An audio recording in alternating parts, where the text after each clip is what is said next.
สนับสนุนโดยหอมเย็นชื่นใจยาดมสมุนไพรตรามังกรทองจากอุ้ยอันโอสถ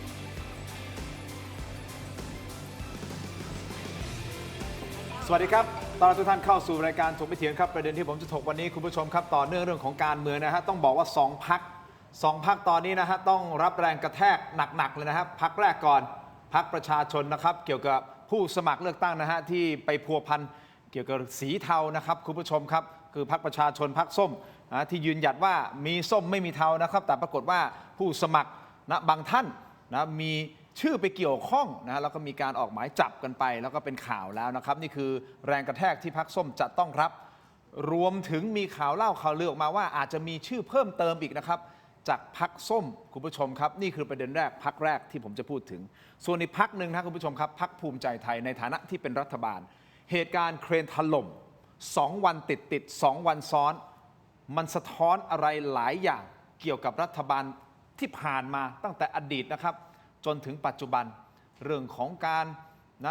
ประมูลที่ไม่ชอบมาพากลบ้างหรือเปล่าไม่แน่ใจเรื่องของการทำโครงการใหญ่ๆจะต้องมีคอนเน็กชัน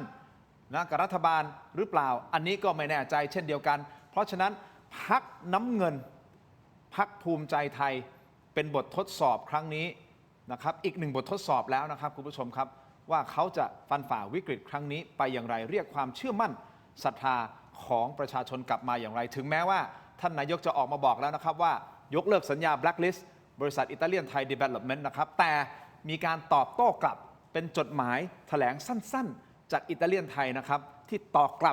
กหน้ากลับท่านนายกเลยนะครับตอบกลับยังไงเดี๋ยววันนี้จะมาวิเคราะห์กันนะครับท่านแรกขอต้อนรับก่อนเลยนะครับท่านอดีตสสบัญชีรายชื่อพรรคก้าวไกลนะครับคุณอมรัตน์โชติปมิกุลหรือคุณเจี๊ยบครับสวัสดีครับคุณเจี๊ยบครับวันนี้ก็ถือว่ามาในมุมของส้มนะครับมุมของพรรคประชาชนส่วนขวามือของผมครับนักธุรกิจฝีปากกล้าคุณผู้ชมครับแล้วก็หลายคนก็บอกว่าคนคนนี้แบกน้ำเงินแบกคุณอนุทินแบกภูมิใจไทยใช่หรือไม่อย่างไรอันนี้แล้วแต่นะฮะมุมมองแต่ละคนเป็นอย่างนั้นอันนี้ต้องไปถามพรรคเขาก่อนนะพรรคเขายังบอกเลยว่าคุณทอมอย่าเสือกนะโอ้ยจะใจเย็นขอต้อนรับนะครับคุณทอมเครือโสพลครับสวัสดีครับคุณทอมครับขอบคุณทั้ง2 ท่านที่ให้เกียรติรายการถกไม่เถียงนะครับผมขอเริ่มต้นงี้ก่อนนะครับเอาเหตุการณ์เครนถล่มก่อนนะคุณเจี๊ยบคุณทอมอย่างนี้ฮะผมเล่าอย่างนี้ก่อนนะครับ2 โครงการนี้นะครับก็คือรับเหมาโดยบริษัทอิตาเลียนไทยเดเวล็อปเมนต์ซึ่งวันนี้เองนะครับคุณอนุทินชาญวีรกูลท่านนายกรัฐมนตรีก็ให้สัมภาษณ์นะครับว่ามีการสั่งให้หน่วยงานคู่สัญญาดำเนินการบอกเลิกสัญญากับผู้รับเหมาที่ก่อให้เกิดเหตุ2 เหตุการณ์ติดกันทันทีเขาบอกไม่ใช่แค่การยกเลิกสัญญาปกติแต่เป็นการใช้อำนาจทางปกครองเนื่องจากเห็นว่าการดำเนินการของผู้รับเหมารายนี้นะครับเป็นอันตรายต่อสาธารณะมีเหตุการณ์ซ้ำซ้อน2 ครั้ง 2 วันมีประชาชนเสียชีวิตซึ่งรัฐบาลยอมรับไม่ได้ไปฟังเสียงท่านกันครับตามข่าวนะครับว่ามันเกิดเหตุซ้ำซากซ้ำแล้วซ้ำอีกมีการให้โอกาสปรับปรุงวิธีการทำงานแล้วก็ยังเกิดเหตุเช่นนี้อยู่แล้วเกิด2 ครั้งติดกันไม่ต้องคงคุยอะไรมากกว่านี้ไม่ได้แล้วเราก็ต้องใช้อำนาจทางการปกครองในการที่จะสั่งให้หน่วยงานที่เป็นคู่สัญญาไปบอกเลิกสัญญาผมใช้คำว่าบอกเลิกสัญญานะไม่ใช่ยกเลิกสัญญาเพราะคำว่ายกเลิกสัญญาเนี่ยมันอาจจะต้องมานั่งดูว่าใครผิดใครถูกแต่คำว่าบอกเลิกสัญญาก็คือรัฐเห็นว่าการกระทำเช่นนี้ต่อไปนะครับมันเข้าข่ายเป็นอันตรายนะครับต่อสาธารณะถ้าทำเพื่อรักษาประโยชน์ของพี่น้องประชาชนรักษาความปลอดภัยรักษาชีวิตพี่น้องประชาชนทั่วไปแล้วถ้าคนที่กระทำผิดจะฟ้องกลับมาแล้วก็ต้องต่อสู้นะครับในฐานะรัฐท่านไม่กลัวนะครับถ้าจะฟ้องกลับมาเอกชนจะฟ้องกลับมาก็ไปสู้กันที่ศาลนะครับคุณผู้ชมครับนี่คือนายกรัฐมนตรีแต่ยังมีเสียงจากท่านด้านของรัฐมนตรีว่าการกระทรวงคมนาคมและท่านเป็นรองนายกนะครับคือคุณพิพัฒน์รัชกิจประการท่านบอกนะครับว่าให้อิตาเลียนไทยหยุดปฏิบัติงานทันทีในทุกโครงการที่รับผิดชอบอยู่ประมาณทัก10 กว่าโครงการจนกว่าทางกระทรวงคมนาคมจะเข้าไปตรวจสอบและอนุญาตให้กลับมาทำงานได้ต่อเนื่องนะครับคุณพิพัฒน์ยังเปรยด้วยนะฮะเปรยว่าเฮ้ยถ้ารับแรงกระแทกแรงดันกดดันขนาดนี้ไม่ไหวจริงๆอาจจะต้องไปเลี้ยงหลานไปฟังเสียงท่านครับ เราก็ต้องดูเป็นเรื่องๆไปแต่แน่นอนครับ โดนแบล็คลิสต์แน่ อันนี้ยืนยันได้ การลงนามจะในยุคใดก็แล้วแต่รัฐมนตรีเป็นพยานนะครับไม่ใช่เป็นผู้ลงนามเพราะฉะนั้นการเป็นรัฐมนตรีเนี่ยถ้าคำว่าความรับผิดชอบมีไหมแน่นอนครับคุณเป็นเจ้ากระทรวงคุณต้องเป็นผู้รับผิดชอบแต่ในทุกสิ่งทุกอย่างรัฐมนตรีไม่ได้รู้ทุกเรื่องผมคงรับแรงกดดันมากกว่านี้ไม่ไหวนะครับไม่ใช่เมื่อวานเคสหนึ่งวันนี้เคสหนึ่งแล้วพรุ่งนี้มะรืนนี้ยังมีอีกไหมนะครับถ้ามีก็สงสัยก็ต้องกลับไปบ้านเลี้ยงหลานแล้วมั้งครับการยกเลิกสัญญามันต้องมีเหตุผลนะครับไม่ใช่ว่าผมอยากจะยกเลิกก็ยกเลิกได้เพราะการยกเลิกสัญญาคุณผู้ชมครับก็เลยเกิดคำถามนะครับคุณพิพัฒน์พูดอย่างเงี้ยคุณเจี๊ยบในมุมของการเมืองนะครับอันนี้แสดงว่าปัญหามันใหญ่เกินกว่าที่จะบริหารจัดการได้หรือเปล่าในมุมมองของคุณเจี๊ยบใช่ค่ะมันเป็นปัญหาโครงสร้างนะก็เกิดขึ้นซ้ำซากขอพูดเป็นภาพรวมดีกว่านะคะพูดถึงภาพรวมเนี่ยแบ่งเป็น3คำถามนะคะว่าทุกครั้งที่เกิดเหตุการณ์อะไรทำนองนี้ไม่ว่าจะเป็นตึกสตงถล่มหลุมยุบแล้วก็จนถึงเหตุการณ์ครั้งนี้นะเคนถล่มเนี่ยขอถามเป็น3ข้อนะคะก็ฝากไปถึงผู้บริหารถึงคุณอนุทินนะคะว่าทุกเหตุการณ์เห็นท่านไปทำท่าขึงขังทุกครั้งไปถ่ายรูปหน้างานทุกครั้งอันนี้ก็ถามว่าทำอะไรไปบ้างหรือยังนะคะก็นี่ไงสั่งแบล็คลิสต์ตอนนี้เลย ข้อที่2นะคะคุณอนุทินอาจจะพูดได้ว่าตัวเองไม่ได้มีส่วนเกี่ยวข้องกับบริษัทรับเหมาก่อสร้างนี้แล้วนะคะแต่ก็ต้องถามว่าไอโครงการภาครัฐทั้งหลายเนี่ยระดับโครงการระดับหมื่นล้านเนี่ยมันมีบริษัทเดียวหรอคะเหตุการณ์มันถึงได้เกิดซ้ำซากนะคะแล้วก็ไอการที่ออกมาขู่ว่าจะยกเลิกสัญญาจะอะไรยกเลิกสัญญาเนี่ยบริษัทสร้างถนนพระราม2เนี่ยก็ต้องถามกลับไปว่าแล้วค่าปรับส่งงานล่าช้ามูลค่านับพันล้านบาทที่เป็นค่าปรับเนี่ยจะยกเลิกด้วยหรือเปล่าคะอันนี้ก็ต้องถามเท่านี้ค่ะเป็นเรื่องซ้ำซากก็ถึงบอกว่ามันต้องดูที่โครงสร้างนะไม่ใช่แบบแก้ปัญหาไปวันๆและแบบนี้คือออกมาขึงขังณตอนนี้คุณเจี๊ยบมองว่านี่คือเป็นเพียงวาทกรรมหรือเปล่าเพื่อที่จะลดแรงลดกระแสของประชาชนที่รู้สึกโกรธแค้นเกี่ยวกับเรื่องนี้ใช่ก็ถึงถามไงว่าทุกเหตุการณ์ที่ออกมาขึงขังมาดราม่าร้องไห้บ้างขึงขังบ้างอะไรอย่างเงี้ยทุกบทมาเนี่ยตั้งแต่ตึกสตงเนี่ยหาใครรับผิดชอบได้หรือยังนะคะมันก็ยังไม่มีอะไรคืบหน้ามันก็เป็นคลื่นกระทบฝั่งหายไปกับสายลมถามว่าทำอะไรไปบ้างหรือยังก็คือเราไม่ต้องการโครงสร้างการบริหารแบบนี้ค่ะเพราะฉะนั้นคุณเจี๊ยบมองว่าหลังจากนี้พอเรื่องมันเงียบไปก็จะวาทกรรมค่ะโอเคคุณทอมมองไงครับว่าแบบนี้คือเป็นเรื่องที่เขาขึงขังจริงหรือว่าเป็นแค่เฮ้ยลดแรงกระแทกขอถามกับพี่เจี๊ยบก็เลยกันแต่มาถามผมดีกว่าไม่เลยแต่พี่เจี๊ยบเห็นด้วยใช่ไหมครับว่าการที่ท่านนายกออกมา finally มีนายกนะเพราะอิตาเลียนไทยก็ไม่ใช่ว่านายกคนนี้คนเดียวนะหรือคนแรกนะแต่การที่นายกคนนี้วันนี้นาทีนี้ออกมาบอกว่าพอแล้วยกเลิกอิตาเลียนไทยแล้วไม่ได้ยกเลิกเราบอกว่าจะเลิกใช่ไหมแล้วก็แบล็คลิสต์แล้วเนี่ยอันนี้ดีไหมครับพี่เจี๊ยบขออนุญาตตอบเฉพาะพิธีกรดีกว่าค่ะเพราะพี่อันนี้มันเป็นการถกไม่เถียงเดี๋ยวมันจะเถียงไม่ถกแปลว่าพี่ไม่อยากตอบเพราะพี่รู้ว่าสิ่งที่นายกทำเนี่ยเป็นสิ่งที่ถูกต้องอันนี้คือความคิดเห็นของพี่เจี๊ยบอันนี้คุณทอมคุยกับผมดีกว่าคุณทอมคุยกับผมพี่เลยถามพี่เจี๊ยบพี่เจี๊ยบบอกว่าไม่อยากให้เป็นดราม่าว่าจะตอบเฉพาะพิธีกรค่ะเอางี้คุณทอมเอาเป็นว่าก็แปลว่าเขาไม่อยากตอบคำถามที่สุดท้ายแล้วเดี๋ยวพรรคเขาจะเสียเปรียบเดี๋ยวผมถามเขาเองโดยที่จริงๆแล้วคืออะไรเดี๋ยวผมถามเขาเองแต่ความหมายของพี่ต้องการคำถามก็คือว่าสุดท้ายแล้วเนี่ยพี่เจี๊ยบเขาบอกว่าไม่อยากให้นายกมีแต่ดราม่าไม่อยากให้นายกมีแต่ร้องไห้ผมว่าประชาชนทั้งประเทศเขาเห็นคลิปของนายกนะผมก็เชื่อพี่เจี๊ยบก็เห็นด้วยแล้วถ้าพี่เจี๊ยบไม่อยากเล่นการเมืองนะเลยอยากให้ปัญหามันถูกแก้ไขจริงเราก็ต้องยืนยันว่า finally อิตาเลียนไทยได้ไม่รู้กี่โปรเจกต์นะล้มมาไม่รู้กี่อันแล้วคำถามผมเป็นคำถามพี่เจี๊ยบเลยทำไมถึงไม่ยกเลิกสักทีวันนี้มีนายกมาแถลงข่าวต่อหน้าพี่เจี๊ยบแล้วอะต่อหน้าประชาชนไม่ได้พี่เจี๊ยบคนเดียวพี่เจี๊ยบเป็นประชาชนไงแล้วก็บอกว่าพอสักทีคือไม่เอาละแบล็คลิสต์แล้วใช่ไหมโครงการมาวิเคราะห์ให้หมดผมว่าอันเนี้ยตอบคำถามพี่เจี๊ยบแล้วไงว่านายกได้ทำจริงแล้วเพราะจากวันนี้ไปนะคงไม่มีรัฐผมเชื่อว่าถ้าพรรคประชาชนได้เป็นรัฐบาลเพื่อไทยได้เป็นรัฐบาลอนุทินได้เป็นรัฐบาลก็คงไม่มีใครคบกับอิตาเลียนไทยแล้ว เพราะวันนี้นายกพูดชัดเจนแล้ว โอเค อันนี้แสดงว่าคุณทอมกำลังเห็นด้วยกับสิ่งที่นายกทำณวันนี้ถูกต้องไหมฮะ มันเป็นนิมิตหมายที่ดีใช่ไหม ผมเอาคำนี้ก่อนในฐานะ ไม่มีเหตุผลที่จะไม่เห็นด้วย โอเค คนที่ไม่เห็นด้วยเนี่ยก็คือคนที่อยากเอาเรื่องพวกเนี้ยมาเล่นแต่การเมืองเพื่อจะ attack อนุทิน โอเค ถ้าอย่างนี้ แค่นั้นเอง ถ้าอย่างนี้คุณตอบตรงนี้ผมได้ไหม ว่าอิตาเลียนไทยเขาออกมาแถลงนะครับ เอาขึ้นมาฮะโพสต์แถลงสั้นๆ นายกบอกยกเลิกใช่ไหมครับคุณทอมผมไม่แน่ใจคุณทอมเห็นนี้หรือเปล่านะ อันเนี้ยแต่เขาเขียนมาอย่างนี้อิตาเลียนไทยแถลงต่อตลาดหลักทรัพย์ใช่ไหมบอกว่าตามที่ปรากฏเป็นกระแสข่าวว่านายกรัฐมนตรีนายอนุทินได้สั่งยกเลิกสัญญาของบริษัทอิตาเลียนไทย2 โครงการที่เกิดเหตุเครนถล่มทับรถไฟโดยสารและพระราม 2 นั้น บริษัทอิตาเลียนไทยดีเวลลอปเมนต์จำกัดมหาชน ขอเรียนชี้แจงว่าสัญญาทั้ง 2 โครงการดังกล่าวยังมีผลใช้บังคับ และบริษัทยังปฏิบัติตามสัญญา หากมีความคืบหน้าบริษัทจะรายงานให้ตลาดหลักทรัพย์ได้ทราบต่อไปอันเนี้ยฮะอันนี้เป็นหนังสือแจ้งตลาดหลักทรัพย์ครับนั่นหมายความว่าอะไรหมายความว่านายกพูดออกมา แต่บริษัทอิตาเลียนไทยบอกไม่ฮะเราก็ยังดำเนินตามสัญญาอยู่ อันนี้จะตอบยังไงล่ะครับ ไม่ต้องตอบอะไรเลย ตอบได้ง่ายมาก นายกพูดชัดเจน ใช่นายก ว่า พูดแต่ ผมจะเล่นงานคุณ ก็เดี๋ยวก็ไปที่ศาลกัน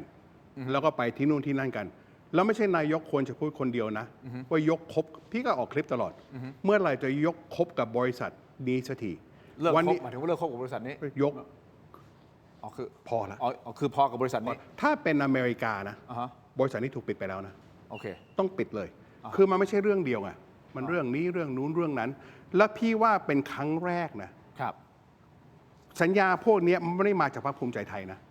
มันมาก่อนพรรคภูมิใจไทย มันมาตั้งแต่สมัยคุณประยุทธ์ มาสมัยนู้นสมัยนี้ แต่วันนี้ finally มีนายกคนหนึ่งเนี่ยที่บอกว่าพอแล้ว งั้นพี่เจี๊ยบพรรคประชาชนจะบอกว่ายังทำไม่พอเนี่ย พี่ก็ไม่รู้ว่าจุดเริ่มมันอยู่ตรงไหนอ่ะ อย่างน้อยมีจุดเริ่มวันนี้แล้ว ที่นายกอนุทินออกมาบอกว่า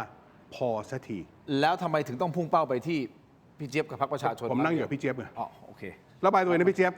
คุยกับผมได้ ใจกว้างหน่อย เรามาคุยด้วยกัน เข้าใจกว้างอยู่แล้วครับแป๊บนึง ใจกว้างหน่อยพี่เจี๊ยบ เอาอย่างนี้ ผมไม่ได้ลงสสพี่เจี๊ยบคุยกับผมได้ ถ้า อย่ากลัวผม ถ้าอย่างนี้ ไม่เค ต่ ย อ กลัวค่ะไม่เคยกลัว ก็คุยกับผมได้ไง โอเคใจเย็นแป๊บหนึ่งเอา คุย งี้ ดิ แป๊บหนึ่งพี่ทอมเอางี้ค แล้ รับ วพี่คำอย่างเนี่ยเอาแขกมาออก2 คนแต่แขกคนนี้บอกจะไม่คุยกับแขกคนนี้ เขาไม่ได้พูดเขาไม่ได้คุยกับคุณ ไม่เคยคุยแต่มันต้องรักษามารยาทต้องเป็นเรื่องหน้าที่พิธีกรเป็นคนถาม คุยกับผมพี่ทอมคุยกับผมเหมือนคุณเจี๊ยบเขาคุยกับผมเอาอย่างนี้ มัน ฮะ ต้องคุยกับพิธีกร เอาอย่างนี้ นี้ ครับ คุยกับประธานสภานึกออกไหม ผมไม่ได้อยู่ในสภาพี่ผมอยู่ในรายการทีวีที่ประชาชนอยากดูเ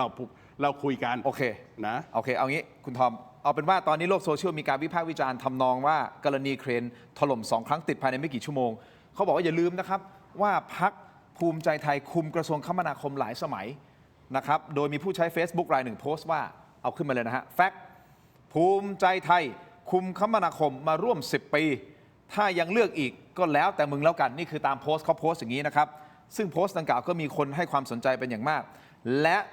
สื่อก็ไปถามท่านนายกประเด็นนี้ใช่ไหมฮะท่านนายกตอบว่าอย่างไรฟังครับ มีคนออกมาโพสต์ว่าพรรคภูมิใจไทยดูกระทรวงคมนาคมมา10 ปีถ้าปีนี้จะเลือกอีกก็ต้องรับความเสี่ยงกันเอาครับนายกมองยังไงครับ ก็ต้องรู้ว่าใครโพสต์เจตนารมณ์เป็นยังไง เห็นชื่อก็รู้แล้ว กังวลไหมคะว่าจะ ผู้สื่อข่าวอย่าไปถามอย่างนี้เลย ถามแบบนี้คือถามเหมือนถามเอาข่าวอะถามให้โต้เถียงกันไปกันมาผู้สื่อข่าวก็รู้คำตอบ ในสภ ผู้สื่อข่าวก็รู้ว่าใครโพสต์ ผู้สื่อข่าวก็ทราบดีว่า การทำสิ่งเหล่านี้เป็นสิ่งที่ทำมาเพื่อให้เกิดความขัดแย้ง แต่ว่าท่านนายกก็ไม่ได้กังวลอะไรตรงนี้ใช่ไหมคะ ผมรำคาญมากกว่า ผมไม่ได้กังวล จะ แต่ก็ทำอะไรไม่ได้ก็รำคาญไปก็หายใจลึกๆ2-3 ทีแล้วก็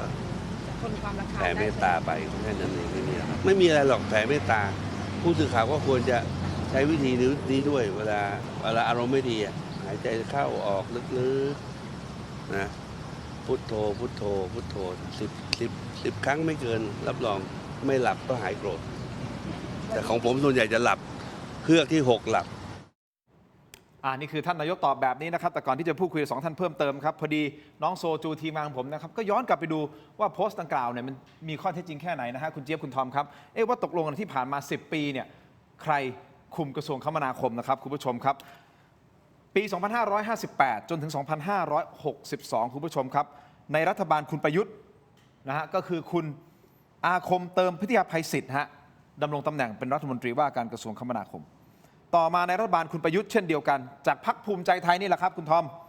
ก็คือคุณศักดิ์สยามชิดชอบดำรงตำแหน่งตั้งแต่กรกฎาคม 2562 จนถึงมีนาคม 2566 ต่อมาจากพรรคเพื่อไทยในรัฐบาลคุณเศรษฐาแพทองธารดำรงตำแหน่งตั้งแต่กันยายนปี 66 จนถึงกันยายนปี 68 ก็คือคุณสุริยะจึงรุ่งเรืองกิจและมาในพรรคภูมิใจไทยอีกครั้งหนึ่งก็คือคุณพิพัฒน์รัชกิจปราการในรัฐบาลคุณอนุทินดำรงตำแหน่งตั้งแต่กันยายน 2568 จนถึงปัจจุบันเราย้อนกลับมาให้ดูนะครับว่าตกลงใครดำรงตำแหน่งอะไรยังไงอ่ะคุณเจี๊ยบคุณทอมเขาถามคุณตรงๆแต่ผมบอกให้ถามผ่านผมก็ถามผ่านกลับว่าตกลงคือสิ่งที่คุณอนุทินพูดมันไม่เพียงพอหรือออกมาแถลงว่าชัดเจนว่าเอ้ยผมตัดสินใจนะผมยกเลิกเลยนะทั้งที่ผ่านมาไม่เคยมีใครกล้าแต่เขาเป็นนายกคนแรกที่กล้าทำแบบนี้คุณเจี๊ยบจะตอบอย่างไรเดี๋ยวขออนุญาตพักสักครู่สั้นๆนิดเดียวนะครับเดี๋ยวช่วงหน้ากลับเดี๋ยวตามยังมีประเด็นเรื่องของผู้สมัครของพรรคประชาชนที่ตอนนี้นะก็ถูกจับไปแล้วก็มีการนะดำเนินคดีอะไรก็ว่าไปนะฮะแต่ที่สำคัญอาจจะมีอีก2คนอีก2คดีหรือเปล่าแล้วพรรคประชาชนละหลวมในการคัดกรองใช่หรือไม่พักสักครู่ครับช่วงหน้ากลับเดี๋ยวตามครับ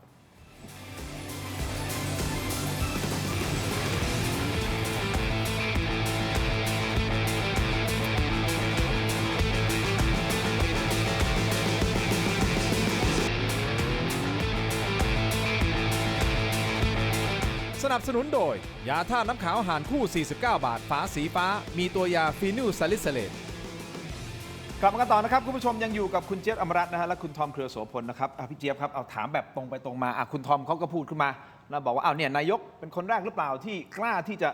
สู้กับบริษัทนี้แล้วก็บอกยกเลิกไปเลยทั้งที่ผ่านมามันไม่เคยมีอันนี้มันไม่เพียงพอสำหรับคุณเจี๊ยบหรือเปล่าอันนี้ผมไม่รู้ว่าเพียงพอหรือไม่เพียงพอนะแต่นี่คือสิ่งที่คุณทอมเขาตั้งเป็นคำถามมาว่าไม่เพียงพอหรอกค่ะเพราะว่าการกระทำสำคัญกว่าคำพูดนะคะแล้วก็เราจะเห็นฉีกสัญญาทำสัญญากันแล้วก็ฉีกสัญญาได้มันไม่เหลือเครดิตอะไรให้น่าเชื่อถืออะไรอีกเลยค่ะแล้วอันนี้ค่ะความล้มเหลวของกระทรวงคมนาคมแบบนี้ที่เกิดเหตุการณ์ความล้มเหลวในการพรรคการเมืองต่างๆไม่ว่าจะเพื่อไทยภูมิใจไทยเนี่ยเราก็จะได้เห็นว่าทุกพรรคที่มีโอกาสที่จะได้นั่งกระทรวงคมนาคมซึ่งถือว่าแย่งกันมากนะคะเป็นกระทรวงอู่ข้าวอู่น้ำ แย่งกันมากอยากจะมาครองกระทรวงนี้นะคะเพราะงบประมาณมันเยอะนะคะแล้วก็ครั้งหนึ่งก็คุณศักดิ์สยามก็ถูกพรรคก้าวไกลนะคะอภิปรายไม่ไว้วางใจจนล่วงจากตำแหน่งรัฐมนตรีคมนาคมนะคะถึงบอกว่าอยากสะท้อนไปว่าเรามาพูดกันเป็นช็อตต่อช็อตอย่างนี้ไม่จบสะท้อนว่า10 ปีที่ผ่านมาเนี่ยการบริหารงานโดยพรรคการเมืองที่มีอยู่เนี่ยมันไม่ตอบโจทย์จริงๆนะมันล้มเหลวจริงๆมันสะท้อนจากเหตุการณ์หลายๆเหตุการณ์ที่ผ่านมาถึงว่ามันถึงจะต้องมีการเมืองแบบใหม่ที่จะต้องใช้ภารกิจนำนะคะกำหนดเป็นภารกิจนำบางกระทรวงเนี่ยมันต้องทำงานด้วยกันบูรณาการมันไม่ต้องแยกรายกระทรวงนะมันใช้ภารกิจนำสมมุติว่าภารกิจที่จะผลักดันเรื่องโครงการคมนาคมระดับประเทศอย่างเงี้ยมันก็ต้องร่วมมือกันหลายภาคส่วนด้วยก็พิสูจน์แล้วว่ามันต้องใช้การเมืองแบบใหม่จริงๆในการบริหารเพราะว่าผู้บริหารที่10 ปีที่ผ่านมาล้มเหลวพังอย่างเห็นได้ชัดแล้วก็ยังไม่เห็นใครรับผิดชอบอะไรได้นะคะก็ขอพูดเป็นภาพรวมอย่างนี้ดีกว่าค่ะอันนี้คือมองไปข้างหน้าจะเป็นคนจะเป็นมองไปข้างหน้ามันจะต้องเป็นแบบนั้นแต่สำหรับตอนนี้ในเหตุการณ์นี้คุณเจี๊ยบคิดว่าเขาควรจะรับผิดชอบยังไงสำหรับคุณอนุทินกับรัฐบาลปัจจุบันกับเหตุการณ์2เหตุการณ์นี้อันนี้แฟร์เลยฮะจะได้รู้ว่าคุณคิดว่าจะเป็นไงลาออกหรืออะไรยังไงอย่างน้อยรัฐมนตรีเจ้ากระทรวงต้องรับผิดชอบเหตุการณ์นี้ใหญ่มากนะคะที่โคราชผู้เสียชีวิตต้อง32 คนใช่ไหมคะแล้วมาพระราม2อีกระดับเจ้ากระทรวงเนี่ยจะต้องลาออกไปแล้วนะคะถ้าเกิดใช้มาตรฐานใช้บรรทัดฐานของประเทศที่ประชาธิปไตยที่มันเจริญแล้วเนี่ยเจ้ากระทรวงเขาต้องหน้าบางเขาต้องลาออกแล้วนั่นคือคนแรกก่อนเลยใช่ส่วนนายกรัฐมนตรีก็คือมันต้องทำอะไรให้เห็นเป็นรูปธรรมอ่ะก็อย่างที่บอกเห็นวิ่งถ่ายรูปหน้างานทุกงานเลยก็ถามว่าทำอะไรไปบ้างแล้วย้อนไปที่อดีตตึกสตง.ถล่มทำอะไรไปบ้างแล้วนะคะเห็นไปยืนในหลุมยุบก็ไปยืนถ่ายรูปถามว่าทำอะไรไปบ้างแล้วเนี่ยก็ถึงว่าแบบคือไม่มีความชอบธรรมที่ไม่น่าไว้วางใจที่จะได้เป็นผู้นำประเทศมันไม่ได้พาความหวังไม่ได้สร้างความมั่นคงปลอดภัย ให้กับพี่น้องประชาชน งั้นผมสรุปอย่างนี้ได้ไหมครับ ก็คือ 1 เจ้ากระทรวงต้องรับผิดชอบก่อนเลย อย่างน้อยเห็นเขาลาออกก่อน อันนี้ขั้นต่ำนะ ขั้นต่ำส่วนมุมอื่นๆ มาตรฐาน ก็ ความรับผิดชอบขั้นต่ำของนักการเมือง โอเค ก่อนที่ผมจะไปประเด็นอื่นเอาขอสั้นๆตรงนี้เลยฮะคุณคิดว่าคุณลาออกไหม ลอกเพราะอะไรอะก็ รับผิดชอบ ก็โครงการนี้มันมาก่อนเขาอะจะมันมาก่อนเขาหน้าที่ของรัฐมนตรีวันเนี้ยถ้าเราไม่เล่นการเมืองกันเลยนะ ก็คือควรจะทำทุกอย่างให้หนึ่งอันแรกคือเยียวยาหน้าที่ของรัฐมนตรีพิพัฒน์วันเนี้ยคือให้ make sure ว่ารถไฟเองหรืออิตาเลียนไทยเนี่ยเยียวยาอย่างเต็มที่ แล้วพี่ก็คิดว่าการที่คุณอนุทินออกมาบอกแล้วว่า 40,000 บาทไม่พอเนี่ย ครับ ถูกต้อง ครับ ใช่ไหมครับงั้นจะมาลาออกโดยที่เป็นกรรมที่คนอื่นสร้างไว้ให้เนี่ยอันนี้พี่ก็ไม่แฟร์กับคุณพิพัฒน์สำหรับท่านนายกเองเนี่ยจะตอบกันยังไงก็ได้เนี่ยทางพี่เจี๊ยบบอกไม่พอผมจะมองว่าอย่างน้อยมันได้เริ่ม เพราะคนไทยจะชอบหรือไม่ชอบจะชอบส้มไม่ชอบน้ำเงินเนี่ยอย่างน้อยมีผู้นำอะที่บอกว่าพอสักทีถ้าภาษาอังกฤษนะ enough is enough และจากวันนี้ไปเดี๋ยวหลังจากวันที่ 8 แล้ว ครับ พี่ก็หวังถ้าประชาชนได้มาเป็นรัฐบาลนะก็จะเอาคำของคุณอนุทินนี่แหละไปใช้ต่อเลยว่า enough is enough แล้วก็ดำเนินการต่อที่จะไม่ให้อิตาเลียนไทยเนี่ยได้โปรเจกต์อีกต่อไปแล้ว เพราะถ้าวันนี้นายกไม่พูดสิ่งนี้นะมันก็จะเหมือนกับพี่เจี๊ยบพูดเลยคือก็ไม่มีแอคชั่นวันนี้จะบอกเขาไม่มีแอคชั่นไม่ได้ไงเพราะเขาได้วางมาตรฐานแล้ว ใครจะเป็นรัฐบาลหลังจากวันที่ 8 เนี่ยห้ามให้โปรเจกต์บริษัทมรณะอันนี้อีกต่อไปแล้ว งั้นถ้าอันนี้ไม่เป็นการ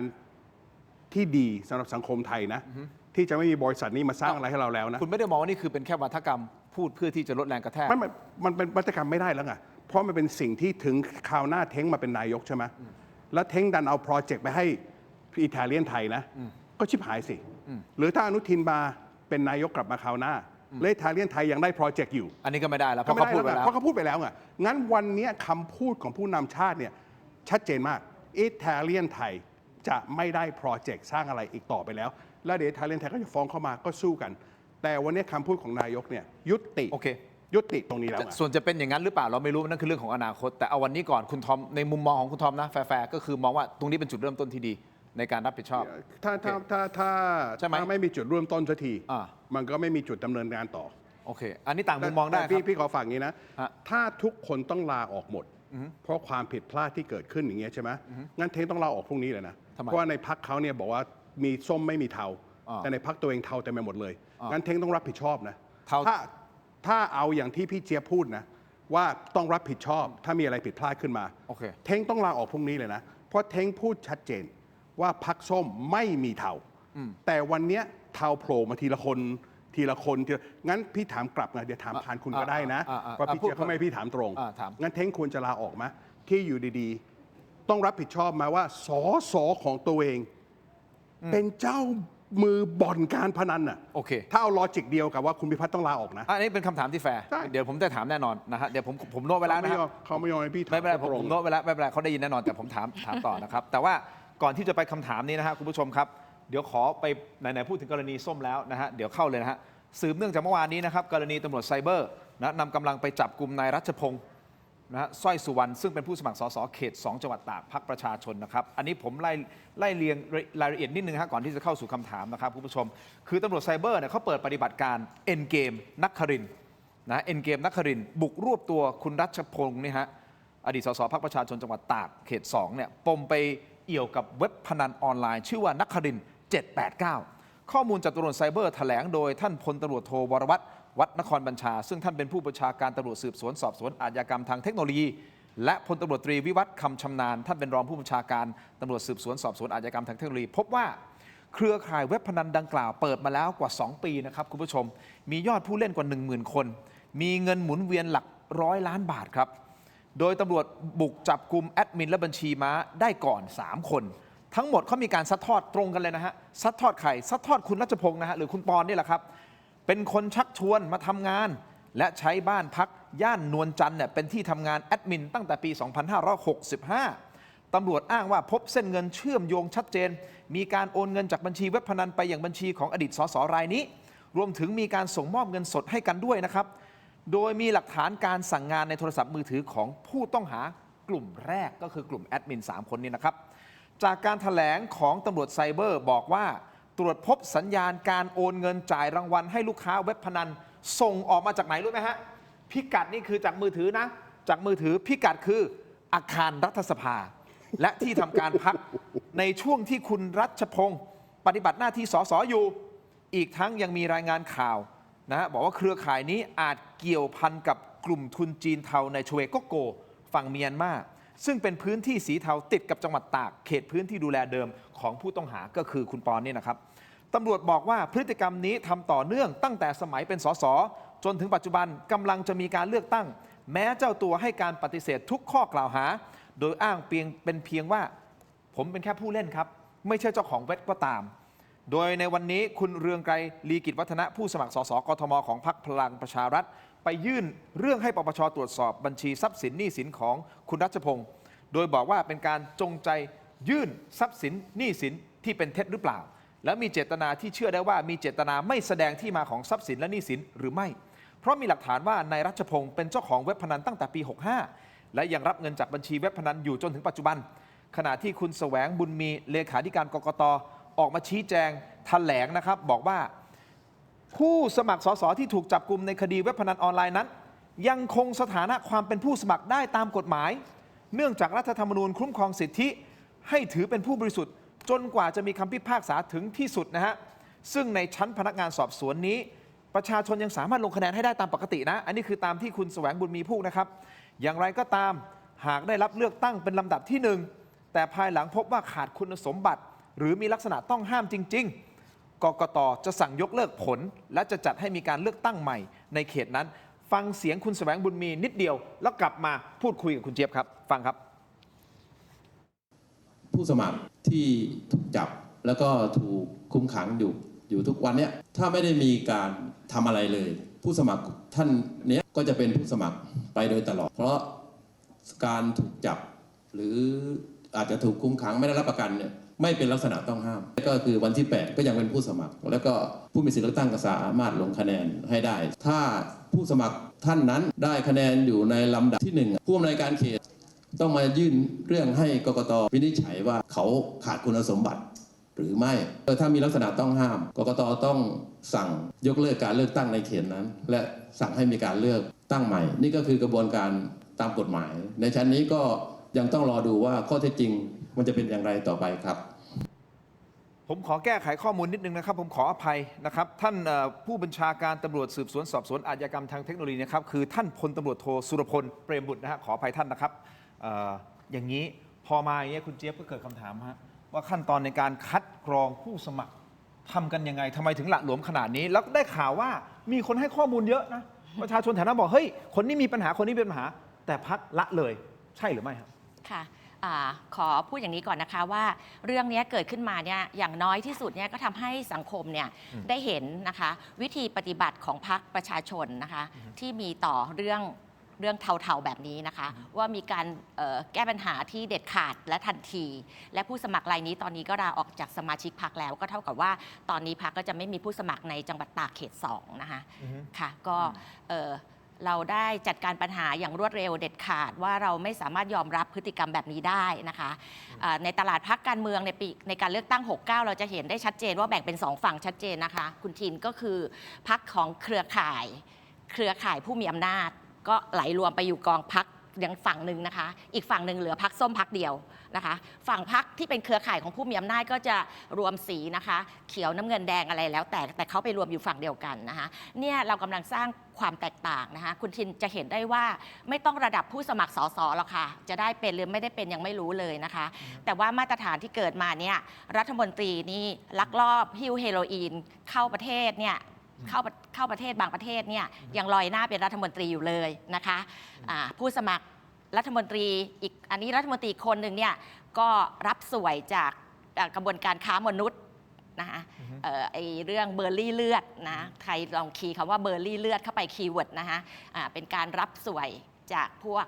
ขบวนการค้ามนุษย์ก็ยังลอยหน้าเป็นรัฐมนตรีอยู่นะคะผู้สมัครสสบางพรรคเราจะเห็นว่าแม้กระทั่งปปช.ชี้มูลแล้ว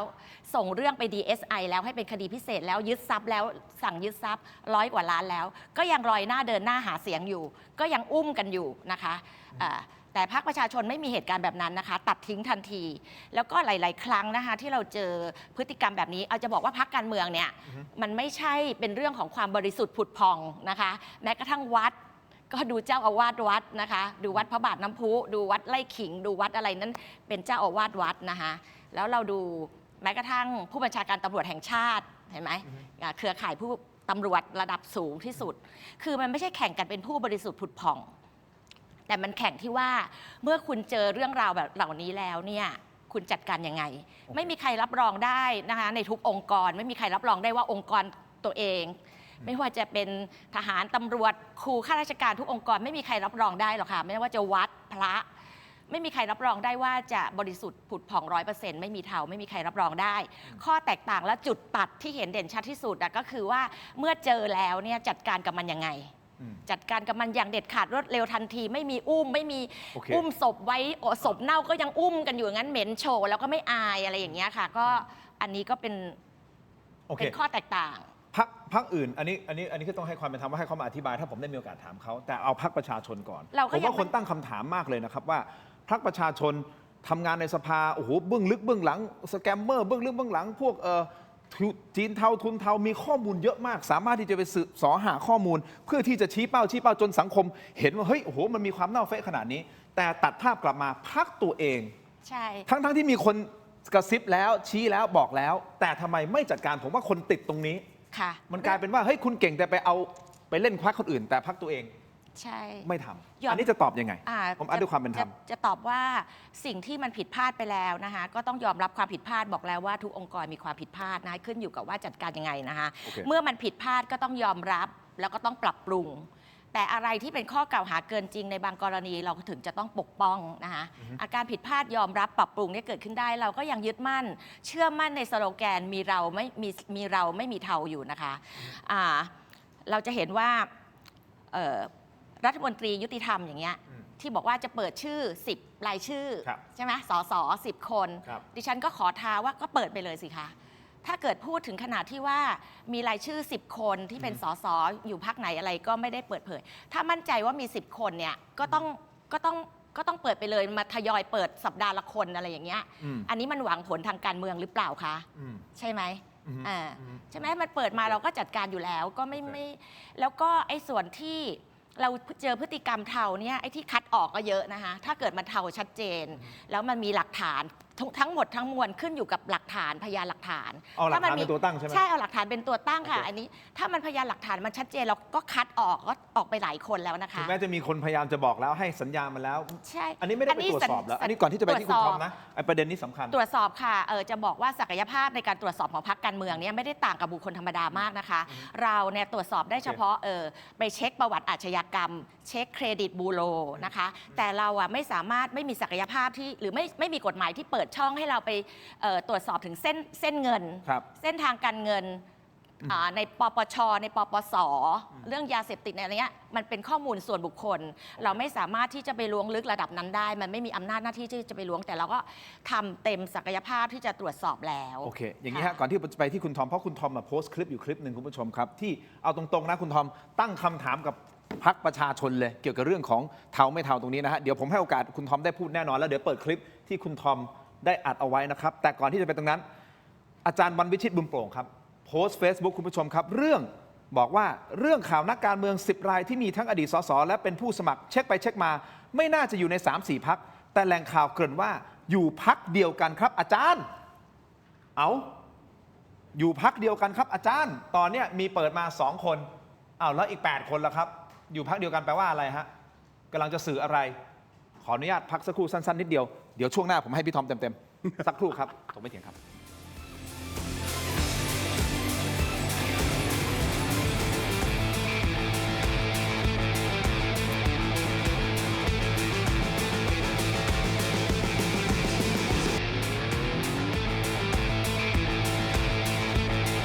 สนับสนุนโดย Lift Up Your Life สร้างสรรค์ความสุขให้ชีวิต Seagull Electric กลับมากันต่อนะครับคุณผู้ชมยังอยู่กับคุณทอมและก็คุณเจี๊ยบอมรรัตน์นะฮะคุณผู้ชมครับเอาละเราพูดถึงเรื่องของการคัดกรองนะฮะผู้สมัครสสของพรรคประชาชนเพราะว่าหลายคนพุ่งเป้า ไปที่พรรคประชาชนว่าให้ตกลงเนี่ยคุณคัดเลือกคัดกรองยังไงทำไมไม่ไปเช็คแบ็กกราวด์ให้ดีคุณเจี๊ยบก็ได้มีโอกาสอธิบายในมุมของคุณเจี๊ยบไปแล้วนะครับแต่แน่นอนเดี๋ยวคุณเจี๊ยบเนี่ยเขาเนื่องจากว่าลงพื้นที่ด้วยนั่นแหละไปช่วยหาเสียงหลายๆพื้นที่ด้วยนะครับเดี๋ยวคงให้โอกาสคุณเจี๊ยบได้อธิบายตรงนี้นะว่าเป็นอย่างไรประชาชนเขาสะท้อนปัญหาอะไรออกมาแล้วที่พรรคประชาชนหลังๆเจอแต่ตั้งคำถามว่าเนี่ยตกลงคุณยังไงจุดยืนอะไรเท่าไม่เท่า112อะไรก็ว่าไปทหารมีไว้ทำไมโดนบ้างไหมนะครับแต่ก่อนที่จะไปตรงนั้นคุณผู้ชมให้ความเป็นธรรมคุณทอม เปิดคลิปคุณทอมได้ไหมคุณทอมดูคลิปตัดมาเป็นบางช่วงบางตอนใช่ไหมโอเคฟังครับ สแกมเมอร์แมมมอธทุนเทาอ้างชื่อคนนู้นคนนี้โดยที่ไม่มีหลักฐานเลยทำให้ชื่อเสียงเขาเสียผมพูดเรื่องอะไรครับเรื่องสสในพรรคประชาชนบางคนที่ชอบโยนขี้ใส่คนนู้นโยนขี้ใส่คนนั้นโดยที่ไม่มีหลักฐานอะไรเลยนอกจากข่าวลือแล้วก็ใช้สารสาธารณะเนี่ยทำร้ายคนก่อนที่ศาลยุติธรรมจะได้คดีแต่ละคนที่สสพรรคประชาชนออกมากล่าวหาเนี่ยไม่มีคดีสักคนเลยแล้วก็ไปโทษระบบยุติธรรมว่าหัวกันอย่างงู้นอย่างนี้กันแต่พอในพรรคของตัวเองนะมีคนเอาหลักฐานไปให้เลยนะเกี่ยวกับสสการพนันสสสแกมเมอร์คนเนี้ยมีคนชาวบ้านแถวนั้นมีคนนู้นคนนี้เอาข้อมูลไปให้เลยไม่สนใจแล้วพอโดนจับขึ้นมาเขาบอกว่าถึงเขาเอาข้อมูลมาให้เราก็ไม่มีอำนาจที่จะทำอะไรเพราะเราไม่ใช่รัฐเวรกรรมคุณมีอำนาจครับก็คือไปตรวจสอบนะสสของคุณนี่ไม่ใช่เรื่องแรกนะแล้วผมเชื่อไม่ใช่เรื่องเขามีสุภาษิตนะเขาเรียกว่า those who live in glass houses คนที่อยู่ในบ้านแก้วเนี่ยไม่ควรจะโยนก้อนหินใส่บ้านคนอื่นที่พี่ผิดหวังกับพรรคประชาชนทำไมอันนี้ก็คืออะไรก็อย่างที่บอกว่าอย่างเมื่อกี้พี่เจี๊ยบเนี่ยพี่ appreciate นะที่พี่เจี๊ยบเขาบอกว่าเขารับว่าสุดท้ายแล้วมีการบกพร่องจริงมีคนเทาอยู่ในพรรคจริงก็มันก็อยู่กับทุกพรรคกันนะแต่ถ้าเป็นพี่นะคุณจะหยุดตรงนั้นไงแต่ก็ยังโกอนไงคือวิธีที่รับก็คือว่าแต่คนอื่นผิดมากกว่าฉันคนนี้ก็ผิดมากกว่าฉันคนนี้ก็บอกว่าคนนี้ฆ่าเฮโรอีนคนนี้คือความหมายคือว่าผิดก็ผิดจบนะแต่พรรคประชาชนเนี่ยมีนิสัยที่ดีมากอย่างคือโยนขี้ใส่คนอื่นเนี่ยขนาดนั้นเลยเหรอคุณก็เราเห็นก็เมื่อกี้พี่เพิ่งพูดเองคือแทนที่จะบอกว่าโอเคครับเราจะแก้ไขปัญหาก็อ้างตั้งแต่พรรคนู้นมาพรรคนี้มาพรรคนั้นไม่จำเป็นไงก็ถ้าพรรคประชาชนรับแล้วว่าในพรรคเองมีคนที่ทำทุนเทาอยู่ก็ไปตรวจสอบอย่างที่พี่เจี๊ยบพูดเลยอันนี้พี่เห็นด้วยเลยไม่จำเป็นต้องไปอ้างว่าคือเหมือนกับว่าแม่มาบอกเด็กบอกว่าน้องผิดนะแต่บอกไม่ครับแต่เพื่อนผมผิดกว่าค่ะนี่มันไม่ใช่วิธีเป็นนักการเมืองที่เป็นระดับที่จะมาบริหารประเทศนะคืออย่าใช้อารมณ์กันใช่ไหมครับสุดท้ายพี่ต้องบอกว่าพี่เป็นคนที่แปลกอย่างนะพี่เจ้าพี่เป็นคนที่อยู่กับพรรคก้าวไกลพี่สมพรเป็นคนที่พี่รักมากเลยใช่ไหมพี่ยังเคยเกิดจะไปทำงานให้พี่สมพรที่มิชิแกนเลย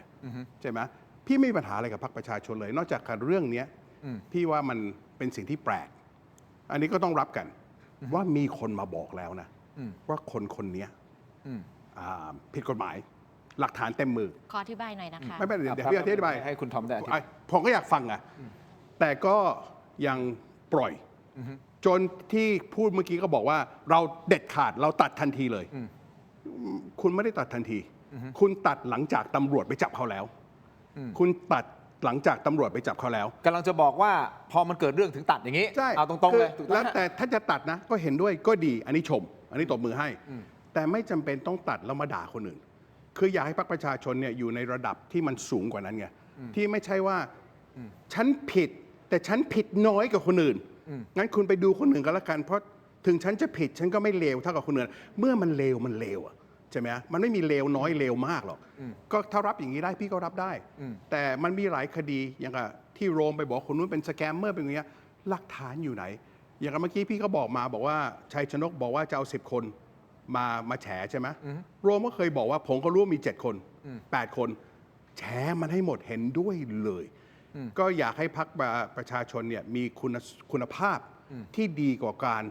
เมื่อเราผิดแล้วใช่ไหมวิธีที่แก้ไขคืออะไรโทษคนอื่นให้ผิดมากกว่าอันนี้พี่ไม่เห็นด้วยกับการเมืองแล้วมันจะเป็นการเมืองระดับหนึ่งแล้วเรื่องอันนี้ก็คือชัดเจนมีต้องรับนะครับว่ามีคนที่เป็นเทา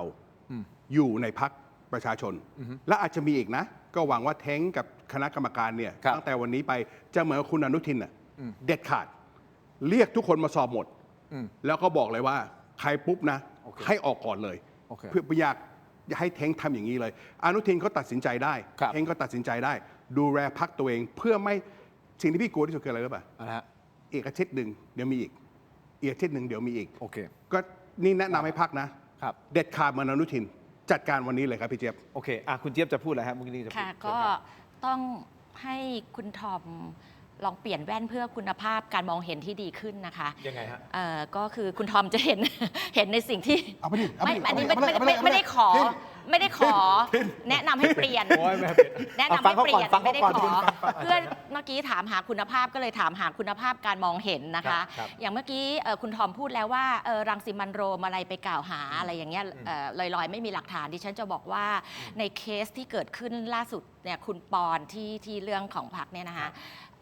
ะไอ้ที่ว่ามีชาวบ้านน่ะส่งหลักฐานมาเนี่ยคุณทอมทราบไหมว่าหลักฐานที่ชาวบ้านส่งมามันคืออะไร ก็มันก็คล้ายๆกันมันไม่ใช่หลักฐานที่มันเป็นคำเสียงลือเสียงเล่าอ้างเป็นเสียงมันไม่เป็นหลักฐานที่เราจะเอามาชัดเจนแล้วเจ้าตัวเขาเนี่ยเราก็ไปสอบในพื้นที่ด้วยนะคะไม่ใช่ไม่ทำนะหลังจากที่ถูกร้องเรียนแต่มันไม่มีหลักฐานอะไรที่แน่ชัด โอเค เราก็ไปสืบในพื้นที่ก็ไม่พบแล้วเจ้าตัวก็ปฏิเสธ แล้วถ้าสมมติว่ามัน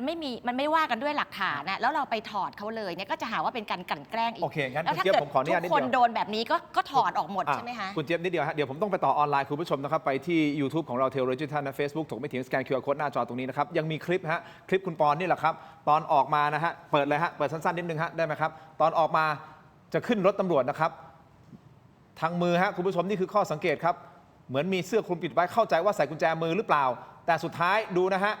ยื่นมือออกมาปิดประตู อันนี้กลายเป็นประเด็นฮะคุณผู้ชมครับเดี๋ยวเจอกันในออนไลน์นะครับคุณผู้ชมสำหรับทีวีนะฮะขอบคุณทั้งสองท่านครับพี่เจี๊ยบครับ ค่ะสวัสดีค่ะ พี่ทอมครับเจอกันในออนไลน์ถกไม่เถียงครับสวัสดีครับ ไม่เห็น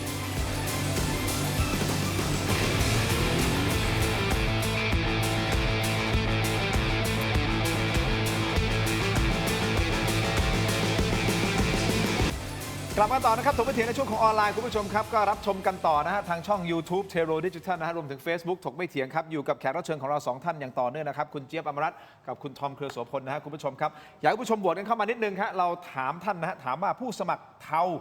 มีผลกระทบต่อความเชื่อมั่นพรรคส้มมากน้อยเพียงใดอันนี้แล้วแต่คุณผู้ชมนะฮะว่าคิดเห็นอย่างไรกระทบมากกระทบนิดหน่อยไม่กระทบเลย หรือเชื่อว่าเป็นเกมการเมือง เชื่อว่าเป็นเกมการเมืองท่านโหวตเข้ามาเลยฮะอยากจะรู้ว่าคุณผู้ชมที่ชมรายการของเราคิดเห็นอย่างไรตอนนี้ประมาณ 5,000 กว่าโหวตแล้วนะครับที่โหวตกันเข้ามานะครับเดี๋ยวตอนท้ายรายการจะมาดูนะครับว่าแต่ละท่า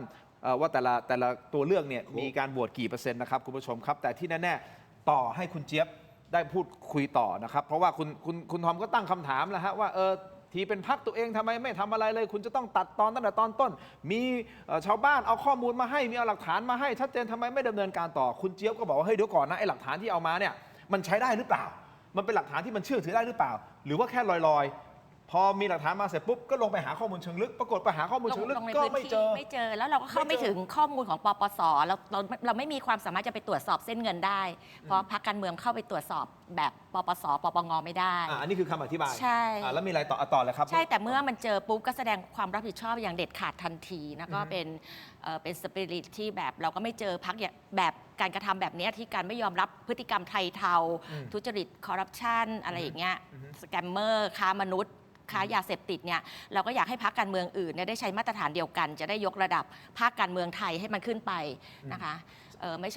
ช่แบบว่าให้พรรคส้มพรรคประชาชนทำอยู่พรรคเดียวแล้วเราช้างอยู่กลางห้องทั้งหมด แล้วก็มาโฟกัสอยู่ตรงนี้ แสดงว่าถ้าหลักฐานมันไม่ชัดมันก็ทำ อะไรไม่ได้คุณทินลองคิดดูว่าถ้าคุณทินเป็นผู้สมัคร แล้วมีคนไปเสียงลือเสียงเล่าอ้างคุณทินไปเป็นไปมีพฤติกรรมเป็นชู้พฤติกรรมไปโกงเงินไปอะไรอย่างเงี้ยเราต้องตัดคุณทันทีไหมมันทุกอย่างมันต้องว่ากันด้วยหลักฐานจริงไหมแล้วในเมื่อมันไม่มีหลักฐานแล้วเจ้าตัวเนี่ยเรียกมาสอบก็ไม่ยอมรับนะคะแล้วก็แต่เมื่อมันเปิดมาแล้วเราก็จัดกา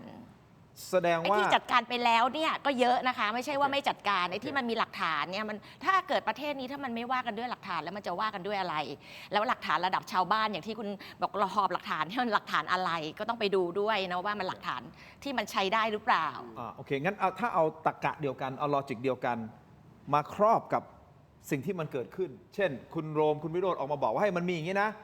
ว่าเป็นสแกมเมอร์นะเกี่ยวข้องนะทุนเทานะน่าจะมีเชื่อมโยงนะมีชื่อย่ออะไรก็ว่าไปกี่ชื่อแบบนี้มันก็ไม่มีหลักฐานเช่นเดียวกันใช่หรือไม่ ใช่ค่ะ อันนี้อยากตอบมากเลยค่ะ ขอบคุณนะคะที่คุณทอมถามนะคะ อันนี้ผมถาม ก็รังสิมันต์โรมเนี่ยเขาใช้เวทีรัฐสภาในการตั้งคำถามกับนายกรัฐมนตรีกับคุณอนุทินกับคุณธรรมนัฐ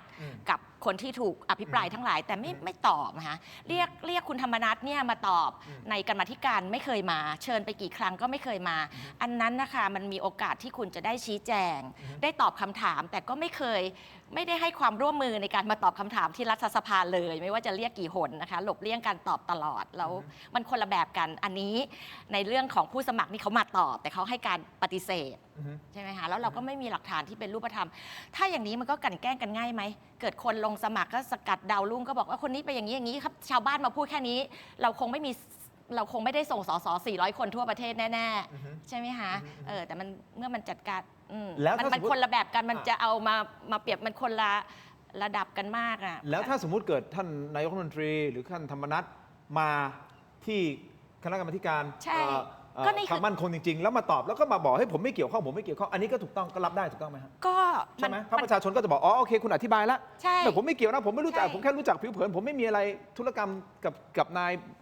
ต่างชาติเนี่ยบอใบไม้เนี่ยผมไม่เกี่ยวและอันนี้โอเคใช่ไหมครับถ้ามาเนี่ยมันก็ดูดีแล้วมันก็ได้อธิบายแต่การที่ไม่กล้ามาตอบคำถามเนี่ยมันก็ยิ่งตั้งคำถามได้ใหญ่ อันนี้มันคือกระบวนการตรวจสอบเนี่ยมันก็ไม่ใช่ศาลที่จะไปฟันธงจะต้องอะไรแต่ว่ามันก็ต้องมีหน้าที่เป็นหน้าที่ที่จะต้องมาให้คำอธิบายในเมื่อมีคำถามแล้วคุณต้องมาอธิบายnếuคุณไม่อธิบายมันก็คืออะไรครับงั้นคุณเจี๊ยบก่อนที่ผมจะกลับไปที่คุณทอมนะครับคุณเจี๊ยบลงพื้นที่ไปช่วยหาเสียงเป็นผู้ช่วยหาเสียงค่ะบรรยากาศเป็นยังไงผมถามตรงๆเลยว่าตอนนี้มันมีกระแสแบบเนี้ยกับพรรคประชาชนที่อาจจะโดนเรื่องของมีทหารไว้ทำไมใช่ไหมแล้วก็112บ้างอะไรบ้างโดนถามบ่อยมากคุณเจี๊ยบเจอไหมค่ะก็เจอบ้างนะคะก็อธิบายก็ไม่ได้เหนื่อยที่จะอธิบายเพราะว่ามันเป็นเรื่องที่อธิบายได้อธิบายไม่ยากนะคะเราก็พบว่าในพี่น้องในต่างจังหวัดเนี่ยยากจนมากแล้วก็เสียงที่ต้องการการเปลี่ยนแปลงก็มีเพิ่มขึ้นจากที่คนไม่ตัดสินใจ 30-40% ตอนนี้คนก็เริ่มตัดสินใจนะคะเสียงกระแสที่ต้องการจะเปลี่ยนแล้วก็เห็นถึงระบอบที่เลวร้ายอย่างเช่นระบอบที่คนแค่67คนสว67คนเนี่ยก็สามารถจะสกัดถ้าไม่ยกมือให้ก็สามารถจะยับยั้งการแก้ไขรัฐธรรมนูญได้อะไรอย่างเงี้ยนะคะที่ว่าต้องใช้เสียง1 ใน 3ของสว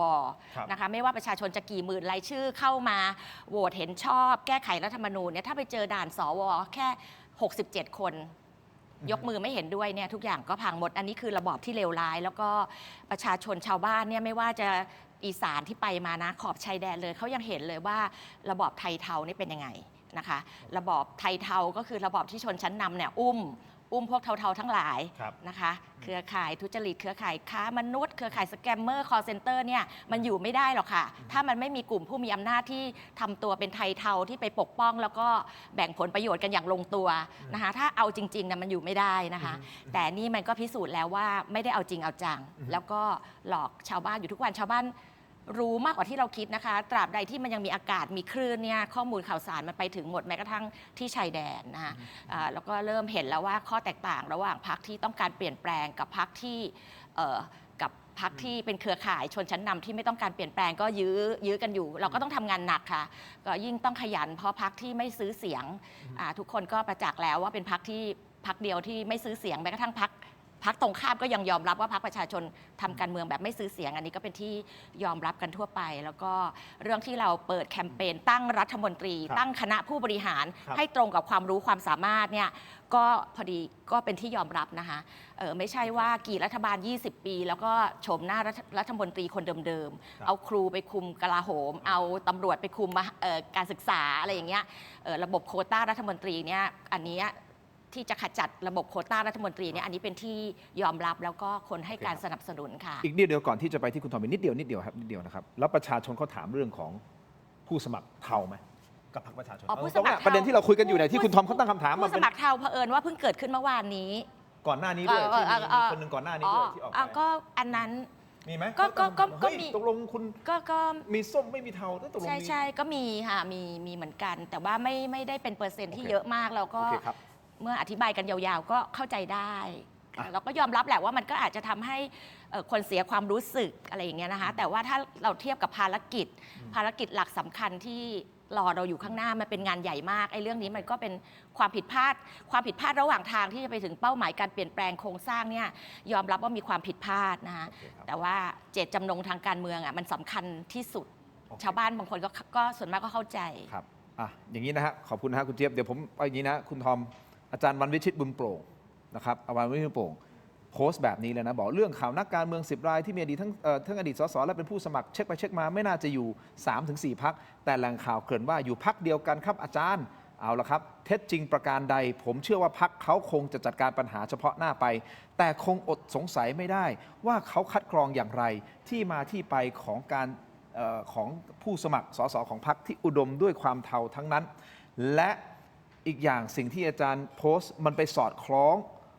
องกับคุณโอ๊ตธีรวัตรปัญญาธรรมกุล ซึ่งเป็นอดีตตำรวจ เป็นผู้สมัครสสพรรคประชาชนเองด้วยนะเขาเอามาโพสต์อย่างนี้นะคุณทอมบอกว่าอีก 2 หมายรอรับแรงกระแทก ถ้ารู้ว่าทำผิดทำให้พรรคเสียหายแสดงความรับผิดชอบก่อนได้เลยนะครับไม่ต้องรอให้ออกหมายจับก่อนที่จะมีการลบโพสต์ดังกล่าวออกไป ซึ่งอ่านโพสต์ของสารวัตรโอ๊ตกับอาจารย์วันวิชิตบวกกันแล้วเนี่ยเฮ้ยมันไปในทิศทางเดียวกันแสดงว่าอาจจะมีเพิ่มเติมอีกใช่หรือไม่คุณคอมคาดการณ์ว่าจะมีอีกหรือเปล่า คือ ก่อนที่จะไปถามพี่เจี๊ยบคำถามเดียวกัน พี่จะกลับมาพูดสิ่งเดิมอะนะ ฮะ คนที่อยู่ในบ้านแก้วเนี่ยไม่ควรจะโยนก้อนหินใส่บ้านคนอื่น ฮะ โดยที่พี่เนี่ยไม่เถียงเลยกับที่พี่เจี๊ยบพูด ครับ พี่เนี่ยมีความหวังสูงนะคนอาจจะเข้าใจผิดนะว่าพี่เป็นอย่างงู้นอย่างนี้ ก็เห็นแล้วภูมิใจไทยเองเขาออกมาด่าพี่เลยว่าพี่ไม่ได้พูดแทนพรรคเขาถ้าจำได้นะ ตอนที่พี่ไปบอกว่าคุณไอซ์คุณโรมแล้วก็เอาคุณอนุทินเนี่ยไปนั่งกินข้าวกันแล้วพี่นัดให้ใช่ไหมแล้วไอ้สิ่งที่พี่พูดตัวอย่างก็เป็นเรื่องที่จริงหมดขนาดชอบมาบอกพี่ว่าพรรคไม่รู้เรื่องนะก็แปลกดีวันนั้นคุยกันขนาดนั้นช่อเองยังไม่รู้เรื่องเลย โอเค งั้นพี่ไม่มีเหตุผลอะไรที่จะพูดซ้ายขวาไงพี่มีความหวังสูงว่าพรรคประชาชนเนี่ยจะเป็นพรรคที่ถ้าได้อำนาจนะจะเปลี่ยนแปลงจริง แต่ตอนนี้ความรู้สึกของพี่เนี่ยก็คือว่าพรรคประชาชนเนี่ยพลิกกายใช้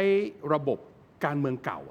คือ การเมืองเก่า โทษคนอื่นทุกอย่าง เอ้า ตัวเองไม่เคยผิดเลยเอาอย่างเรื่องนี้ง่ายๆใช่ไหมอย่างที่พี่บอกอ่ะก็ถ้าคุณผิดก็รับไปก็จบ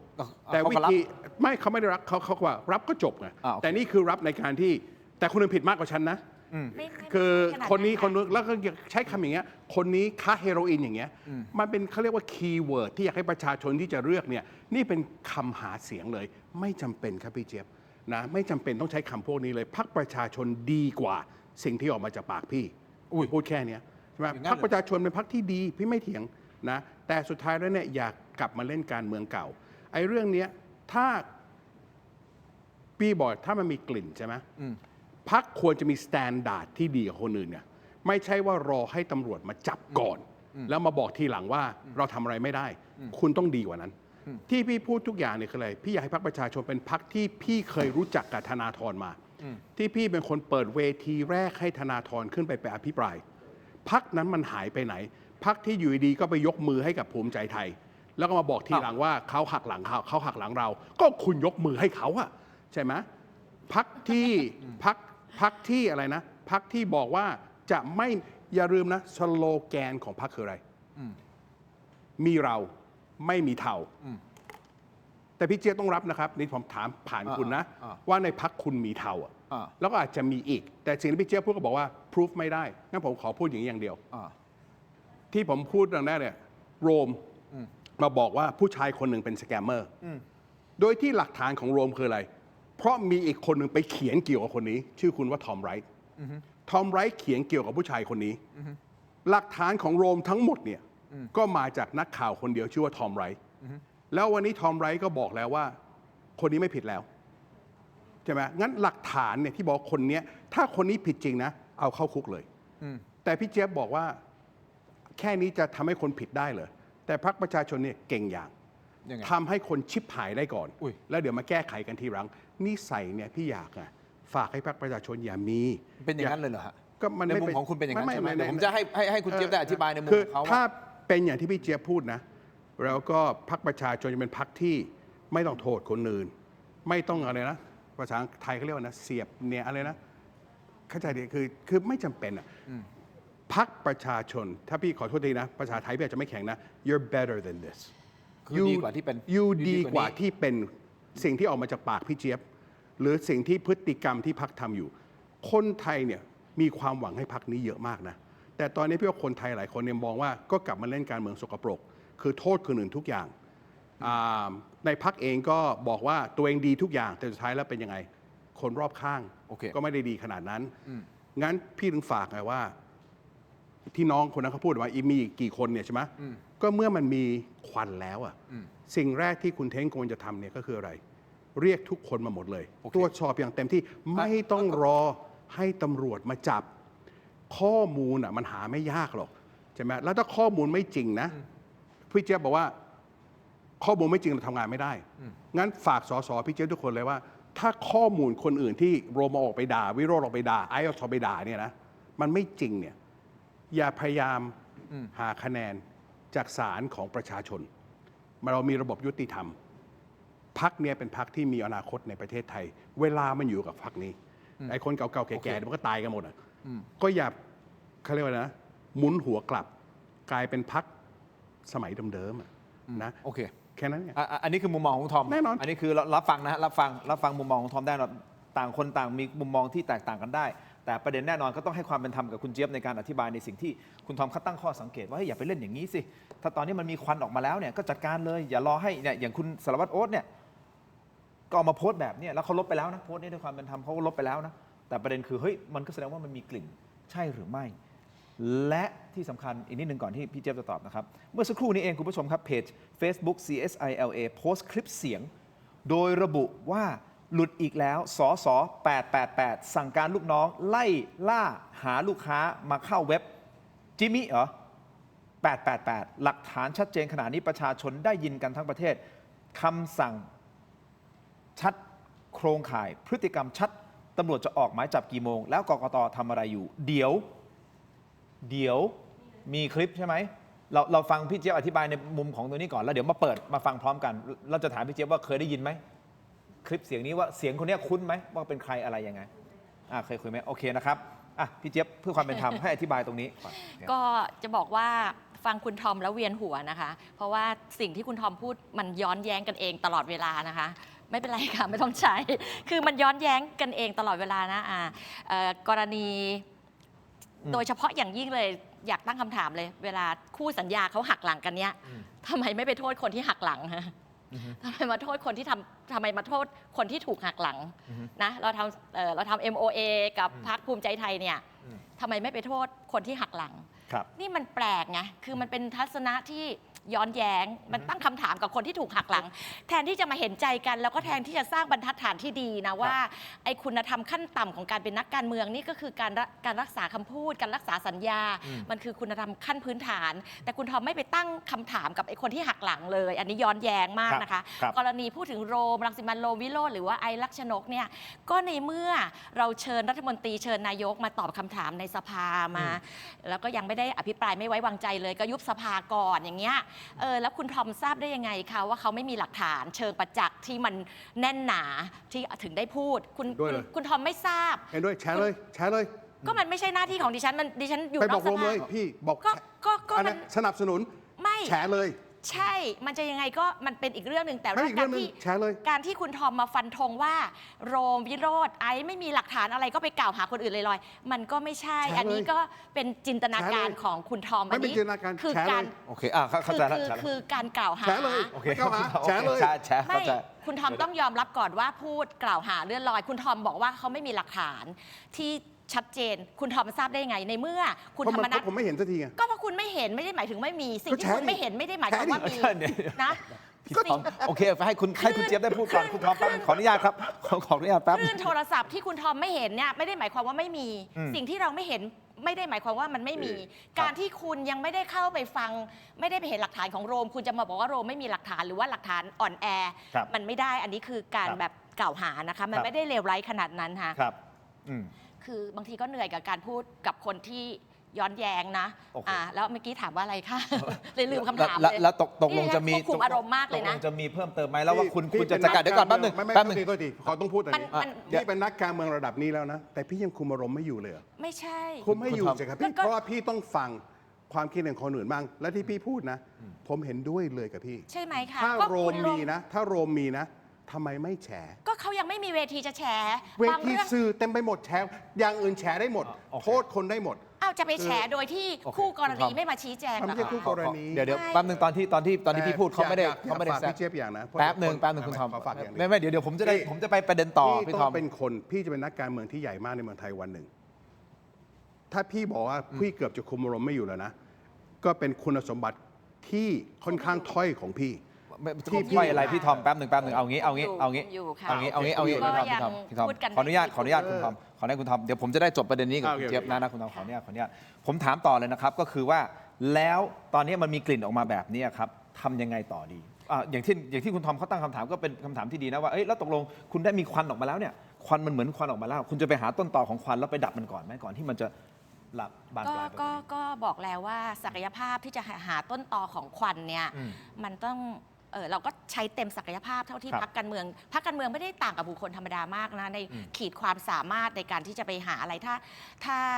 ไม่ยอมรับหรือเราไม่มีหลักฐานเชิงประจักษ์จริงๆนะก็ที่บอกว่าเราเข้าไม่ถึงเส้นเงิน เข้าไม่ถึงแบบที่ปปชจะรู้ปปสจะรู้นะคะ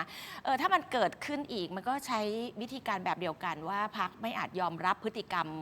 ทุนเทาได้ทุกประเภทก็ยืนยันแล้วนะคะแล้วก็ประจักษ์แล้วว่าเรามีวิธีปฏิบัติต่อบุคคลที่มีพฤติกรรมแบบนี้ยังไงบ้าง แล้วก็ทำให้เห็นแล้ว มันก็ต้องทำแบบเดิมกับที่ทำแบบคนที่ผ่านมาค่ะแล้วก็หวังว่าแบบในเมื่อพรรคมีการจัดการเบ็ดเสร็จเด็ดขาดไม่อุ้มไม่อะไรแล้วเนี่ยการคัดกรองในรอบต่อๆไปเนี่ยไอ้คนที่มีพฤติกรรมเทาๆแบบนี้ก็น่าจะเข้ามาน้อยลง เพราะว่าจะถูกตรวจสอบอย่างเข้มข้นเมื่อเจอแล้วไม่อุ้มก็ไม่มีใครอยากจะเข้ามา หรือมันก็จะเป็นพัฒนาการของพรรคการเมืองนะคะแต่ว่าสิ่งสำคัญที่สุดนะคือเจตจำนงของการเมืองแบบที่ต้องการการเปลี่ยนแปลงเชิงโครงสร้าง ที่ย้ำแล้วว่าอันนี้เป็นระหว่างทางเนาะมันต้องมีความผิดพลาดบ้างล้มเหลวบ้าง แต่มันไม่ได้สำคัญเท่ากับเจตจำนงในทางการเมือง แล้วก็การที่จะทำการเมืองแบบใช้มืออาชีพมาร่วมกับเจตจำนงทางการเมือง ใช้คนที่ตรงกับงานยกเลิกรัฐมนตรีตามระบบโควต้านะคะอุ้มพวกพ้อง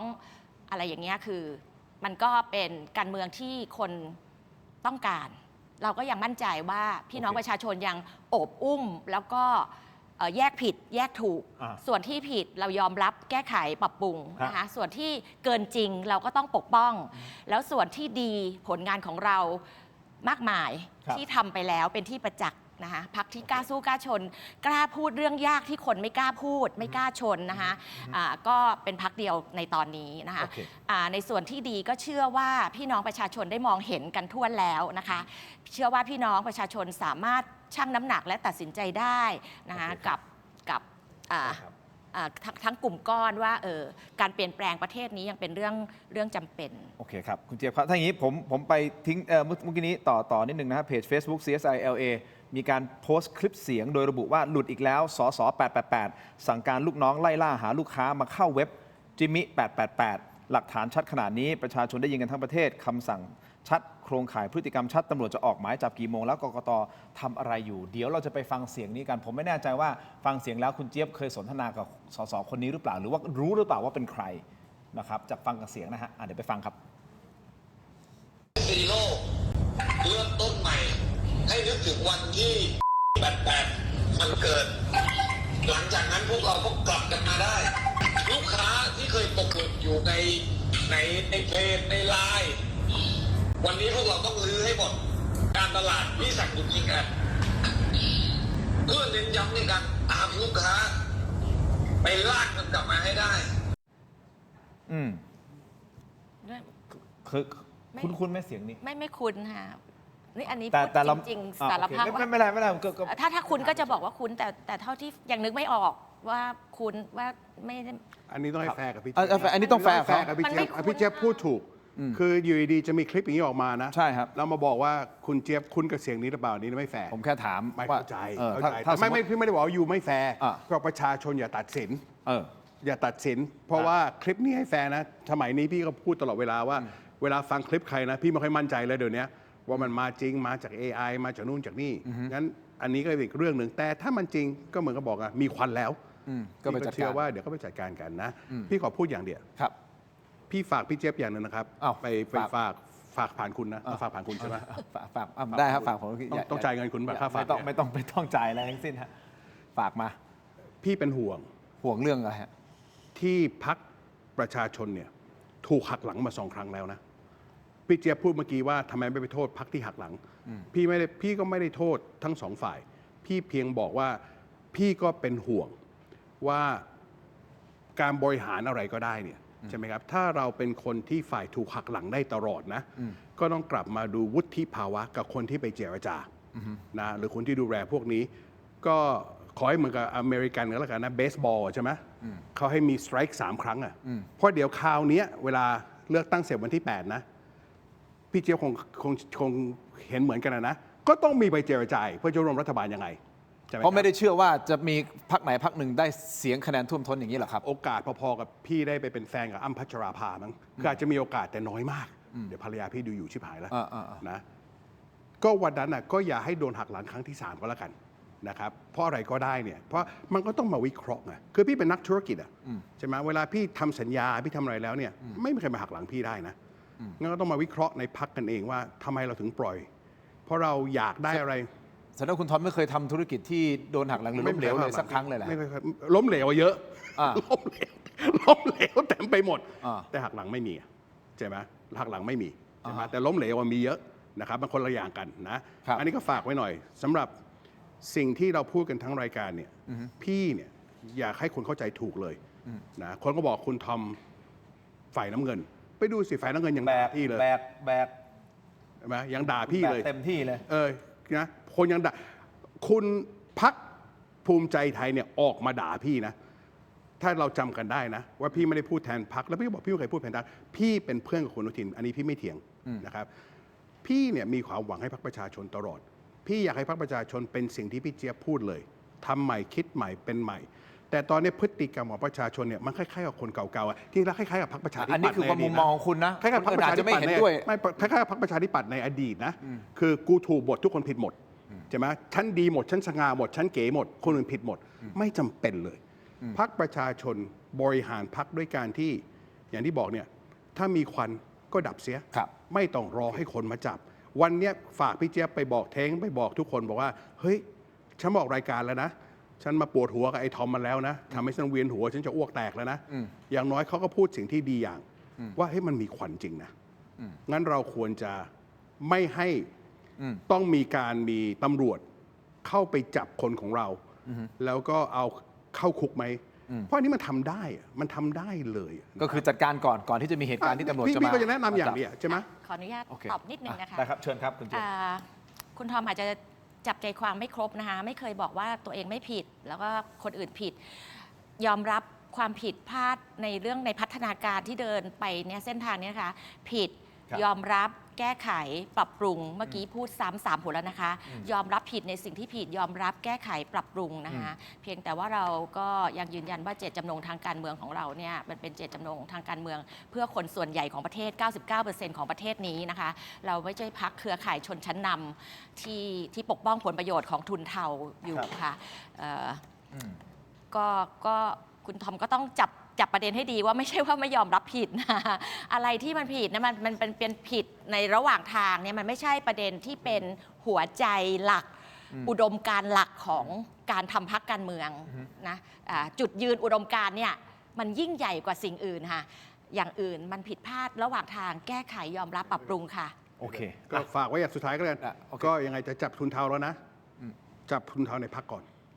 โอเคไปจับทุนเทาในพรรคก่อนโอเคก็ถ้ามีหลักฐานอันนี้ถ้ามีหลักฐานเห็นด้วยฝากไปที่พรรคอื่นด้วยนะคะไหนๆพูดทุกพรรคเลยทุกพรรคเลยเห็นด้วยถ้าคุณทอมอยากเห็นพัฒนาการของการเมืองไทยอ่ะให้มันยกระดับพัฒนาการเนี่ย มันก็ต้องพูดถึงพฤติกรรม ทุกพรรค นะ ทุกพรรค อย่างที่ เห็นด้วย บอกว่าระดับรัฐมนตรี แต่เราไม่ต้องไปมองคนอื่นไง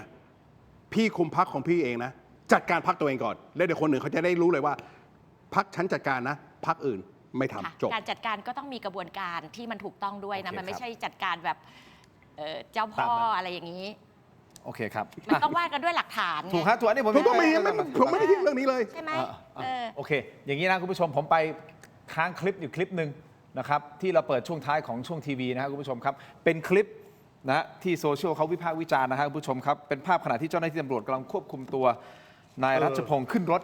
จะเห็นว่าบริเวณมือนะฮะของนายรัชพลเนี่ยนี่ฮะ ดู คลุม เหมือน ด้วย กับ แจ็คเก็ตได้เสื้อ แต่พอขึ้นรถไป แล้วเอื้อมมือมาปิดประตูฮะโดยที่ไม่ได้ใส่กุญแจมือแต่อย่างใด เมื่อภาพนี้ปรากฏออกมาโลกออนไลน์ตั้งคำถามทันทีว่า ถ้าไม่ได้ใส่กุญแจมือตั้งแต่แรกเอาเสื้อมาคลุมทำไม2 มาตรฐานหรือไม่ครับ เพราะกับประชาชนธรรมดาจับใส่กุญแจมือเนี่ยสิครับ หรือเป็นบางคนก็คอมเมนต์ว่าเป็นกุญแจมือบลูทูธ หรือว่าเขามี 3 แขน อันนี้เป็นคอมเมนต์ของโซเชียลนะฮะตั้งคำถามกับคลิปนี้นี่นะฮะพรรคประชาชน ย้ำจุดยืนว่าบนประเทศไทยพื้นแผ่นดินไทยต้องไม่2 มาตรฐาน ต้องทุกคนต้องเท่าเทียมกันถูกต้องไหมฮะแต่ภาพนี้ออกมาผมไม่แน่ใจว่าเอาเสื้อมาคลุมทำไมเขาคลุมตั้งแต่อยู่ในโรงพักข้างในแล้วนะครับ อันนี้ให้ความเป็นธรรมกับเขาเพราะเขาอาจจะหนาวมือก็ได้แต่คนเข้าใจว่าใส่เอาแจ็คเก็ตมาคลุมมือเท่ากับว่าใส่กุญแจมืออยู่ใช่หรือไม่พี่เจี๊ยบจะตอบคำถามประชาชนยังไงกับภาพนี้ อันนี้ต้องให้ตำรวจตอบค่ะ อันนี้ต้องให้เจ้าหน้าที่ที่ควบคุมตัวที่ทำหน้าที่รับผิดชอบในการควบคุมตัวตอบค่ะ พี่ จริงไหม ตอบ ถูกอันนี้ถูก พี่ตอบถูกอะไรไหม ถูกไหมแบบแป๊บ ไร้ นึง สาระพี่เจี๊ยบพูดถูกเลย มัน เรื่องนี้ให้แฟร์นะ มันต้อง กับ ถาม พรรค เจ้าห นะ น้าที่ที่ควบ อั คุ น ม นี้ ตัว พี่จะแฟร์ให้ มัน กับ ก็ควร พรรค จะ เลย ทำ นะ ให้เหมือนกันทุก ดูกันไม่ ณี รอบคอบ ครับ 1 คนเนี้ยเขาไม่ได้ไปรถตำรวจแล้วเขาไปรถแท็กซี่วิ่งกลับบ้าน เขาไม่ได้ประกันตัวไม่ใช่หรอ ไม่เมื่อกี้มีรถแท็กซี่อะไรใช่ไหม เขาไม่ได้ประกันตัว ถูกต้อง ค่ะ ไม่มีอะไรเลย เขาไม่ได้นั่งแท็กซี่เพราะเขาไม่ได้รับ อัน การประ เนี้ย กัน นะ ตัว บางทีโซเชียลมีเดียเนี่ยไร้สาระเกินไป คนเนี้ยไม่ได้มีกุญแจมือตั้งแต่แรกแล้วเขาไปอยู่บนรถรถนั้นไม่ใช่รถตำรวจนะเป็นรถ Grab มั้งมารับอ่ะงั้นพี่ก็ถึงบอกว่าบางทีเนี่ยมันไม่จำเป็นต้องขนาดนี้หรอกครับคนไทยนะก็แปลว่าเขาหนาวมืออเขาอาจจะคันมือเขาจะอะไรก็ได้ แต่อันนี้จะบอกว่าพรรคประชาชน2 มาตรฐานหรือคนนี้2 มาตรฐานนี้พี่ก็ไม่เห็นด้วย อันนี้ไม่จริงเลย อันนี้ผมเอากระแสสังคมที่เขา ใช่ ตั้ง ใช่ คำถาม กระแส ถามแทน ก็ นะ ฝาก เข้าใจ ฝาก ก็จะคุณสองคนจะได้อธิบายไง ก็ไอ้เงี้ย ใช่ กระแส เปิดโอกาส บางที ให้ นะครับตั้งสติหน่อย กระแสเขาต้องตั้งสติหน่อยว่า อันนี้มันก็เกินไป ถ้าจะเอาอันนี้มาโทษพรรคประชาชนว่ากระแสนะอันนี้ก็ผิดเนี่ยรถแท็กซี่นี่ใช่ไหม ไม่เขาไม่ได้นั่งแท็กซี่หรอกค่ะ ไอ้รถอะไรเนี่ยมันรถ พาะว่า แท็กซี่นี่ข้างบนเนี่ย DB แท็กซี่ DB แท็กซี่เนี่ยแท็กซี่ ไอ้นี่มันตอนไหน แต่ อย่ง เขาไม่ได้ ฮะ รับการประกัน คุณ ตัว คุณต้องเข้าใจก่อนว่าตรงเนี้ยตำรวจจะควบคุมตัวเขาไปศาลนะฮะ อ๋อ ประเด็นอยู่ตรงนี้ครับ อ๋อ แล้วแบบ นึกออกไหมฮะ ไม่ จะมา แท็กซี่ บอกว่าเป็นคำถามที่ไม่ควรถามหรืออีเดียตเนี่ยผมว่ามันก็ไม่ยุติธรรมเพราะว่า ใช่ ตำรวจควบคุมตัวเขาอยู่ ใช่ใช่ และทุกคนน่ะพระประชาชน ต้องส ตาง สั สี ย ตาสา อะ ธรรมดาเขาใส่ข้อมือ ใช่ กุญแจมือ แล้วก็เอาแจ็คเก็ตมาปิดนั่นคือประเด็น ไม่ที่พี่หมายความ ถูก ว่า ไหมพี่ทอมแต่ตอนนี้พอมันขึ้นรถแล้วเขาเอื้อมมือมาปิดคนก็ถามอ้าวแล้วตกลงมึงไม่ได้ใส่กุญแจมือใช่ไหม แต่ไม่ควรจะโทษ มัน ไม่ ก็ คว น่าร จะโทษ สง พ สั ร ย รคประชาชน เข้าใจ ไม่ได้โทษพรรคประชาชน ไม่สังคม เข้าใจ โทษเนี่ย คำถาม แค่ถาม นี่คนตอบเข้าใจคนถาม เออ นะคะแล้วเห็นอย่างเงี้ยสะท้อนใจว่าไอ้การทำการเมืองเชิงอุดมคติแบบพรรคสีส้ม แบบพรรคประชาชนเนี่ยมันเป็นมันไม่ง่ายเลยนะคะ ใช่ไง มัน ใช่ไง เป็นการเมืองเชิงอุดมคติเหมือนกับความเย้ายวนสัญชาตญาณของคนเนี่ยมันอยากก็ถึงบอกว่ามันเหนื่อยมันยากบางทีเนี่ยมาด้วยดี แต่ทนความเย้ายวนผลอะไรไม่ไหวมันก็จะต้องพัฒนาต้องให้คนให้กำลังใจอบอุ้มพักแบบนี้ให้มีที่ยืน แล้วก็ช่วยกันให้กำลังใจแล้วก็คนจริงๆอ่ะมันเป็นส่วนน้อยมาก ถ้าเทียบเป็นเปอร์เซ็นต์เนี่ยมันส่วนน้อยมากนะเราต้องให้กำลังใจคนที่สนับสนุนพักที่อีกเป็น10 ล้านคนเยอะแยะเลยที่เราไปเจอในที่ต่างๆคนที่ให้กำลังใจแล้วคนที่กำลังแบบรู้สึกเฟลรู้สึกท้อแท้กับไอ้ข่าวพวกเนี้ยก็ขอให้กำลังใจคนที่อยู่ในกระบวนการที่ไม่ได้เกี่ยวข้องด้วย แต่ต้องรับผลกระทบนะคะก็ให้กำลังใจทุกท่านแล้วก็อย่าปล่อยมือกันค่ะเป็นเรื่องที่เกิดขึ้นได้ในกระบวนการ ไอ้ภาพเมื่อสักครู่ผมขอขยายความนิดนึงนะพี่ทอมมันมองได้หลายมิ ยัง ติ ติดใจอยู่ ไม่คืออย่างนี้มันมองได้หลายมิติ ถ้าสมมุติบอกว่าให้ไปถามตำรวจแน่นอนแหละไปถามตำรวจทำไมใส่กุญแจมือ แต่ก็ต้องถามเจ้าตัวด้วยว่าถ้าคุณไม่มีกุญแจมือคุณรู้อยู่แล้วตั้งแต่แรก เราอยากถามเขาเหมือนกันนะ แล้วทำไมคุณคุมมือข้อที่ 1หนาวมือหรือเปล่าให้ความเป็นธรรมกับเขาหรือเขารู้ตัวอยู่แล้วว่าเฮ้ยตำรวจไม่ใส่กุญแจมือแต่กูปิดหน่อยให้มันรู้ว่าเหมือนกูใส่กุญแจมือเพราะว่าต้องทำเหมือนคนอื่นไง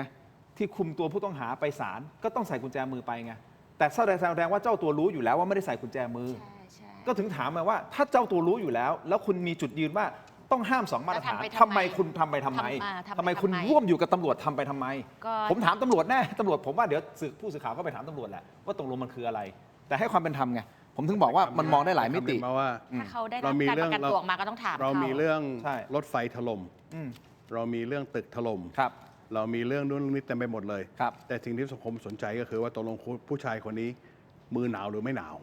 ไม่รู้ ห้ามหมาย ใช่ค่ะ ไม่คือว่าโดยที่อันเนี้ยแล้วจะมาบอกว่าพรรคประชาชน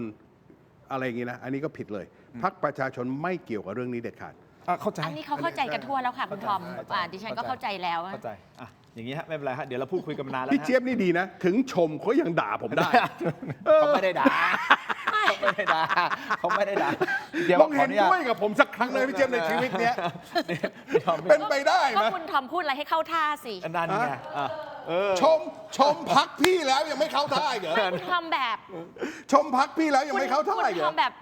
ลมเพลลมพัดผีเข้าผีออกชมสลับด่าไม่ เพราะผม เข้า เป็น ใจ คนที่ ไม่เข้าใจจุดยืนคุณทอม จุดยืนผมคืออะไรป่ะผมไม่สนับสนุนสิ่งที่ผิด โอเค งั้นอะไรที่ออกมาจากปากพี่ที่ผมรู้ว่ามันผิดเนี่ยผมก็ต้องติง เพราะคนส่วนมากจะไม่กล้าเถียงกับพี่ เพราะเขากลัวพี่ทันทีเลยสำหรับผมนะ I just don't care โอเคเอาไม่เป็นไรครับคุณผู้ชมครับพูดคุยกันมานะฮะขอขอบคุณเม็ดอมซิงค์พลัสนะฮะ